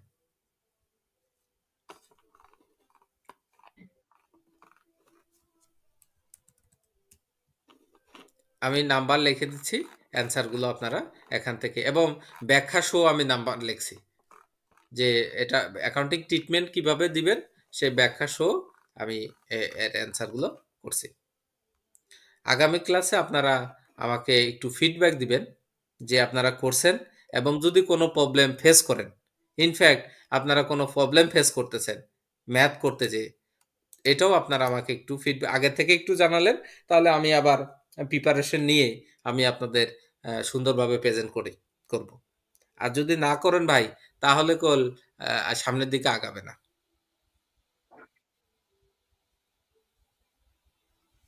কারো কোনো কোশ্চেন আছে? আর এই যে আইসিডব্লিউ কোশ্চেন আমি আপনাদের চেষ্টা করলাম বোঝানোর। 6-এর 1 মানে 6 নম্বর কোশ্চেন 1 নম্বর অ্যাডজাস্টিং এন্ট্রিজ, 7-এর 6 মানে 7 নম্বর কোশ্চেন 6 নম্বর অ্যাডজাস্টমেন্ট, এবং এর সলিউশনও আমি আপনাদের দেওয়ার চেষ্টা করব। এই যে এর মধ্যে কিছু মানে IFRS 16 লিজ আছে যেটা রাইট অফ ইউজ অ্যাসেট, এটা আমরা পরবর্তীতে করাবো। রাইট অফ ইউজ অ্যাসেট, হ্যাঁ, এই প্রপার্টি প্ল্যান ইকুইপমেন্টের মধ্যে আরেকটা পার্ট হলো IFRS 16 right of use asset, এটা আমরা পরবর্তীতে করব। সেল অ্যান্ড লিজ ব্যাকের কিছু অঙ্ক এখানে আসে, একসাথে জোড়া লাগাই দেয় সেল অ্যান্ড লিজ ব্যাক। কারো কোন কোশ্চেন আছে ভাইয়া? না থাকলে বিদায় নিতে যাচ্ছি।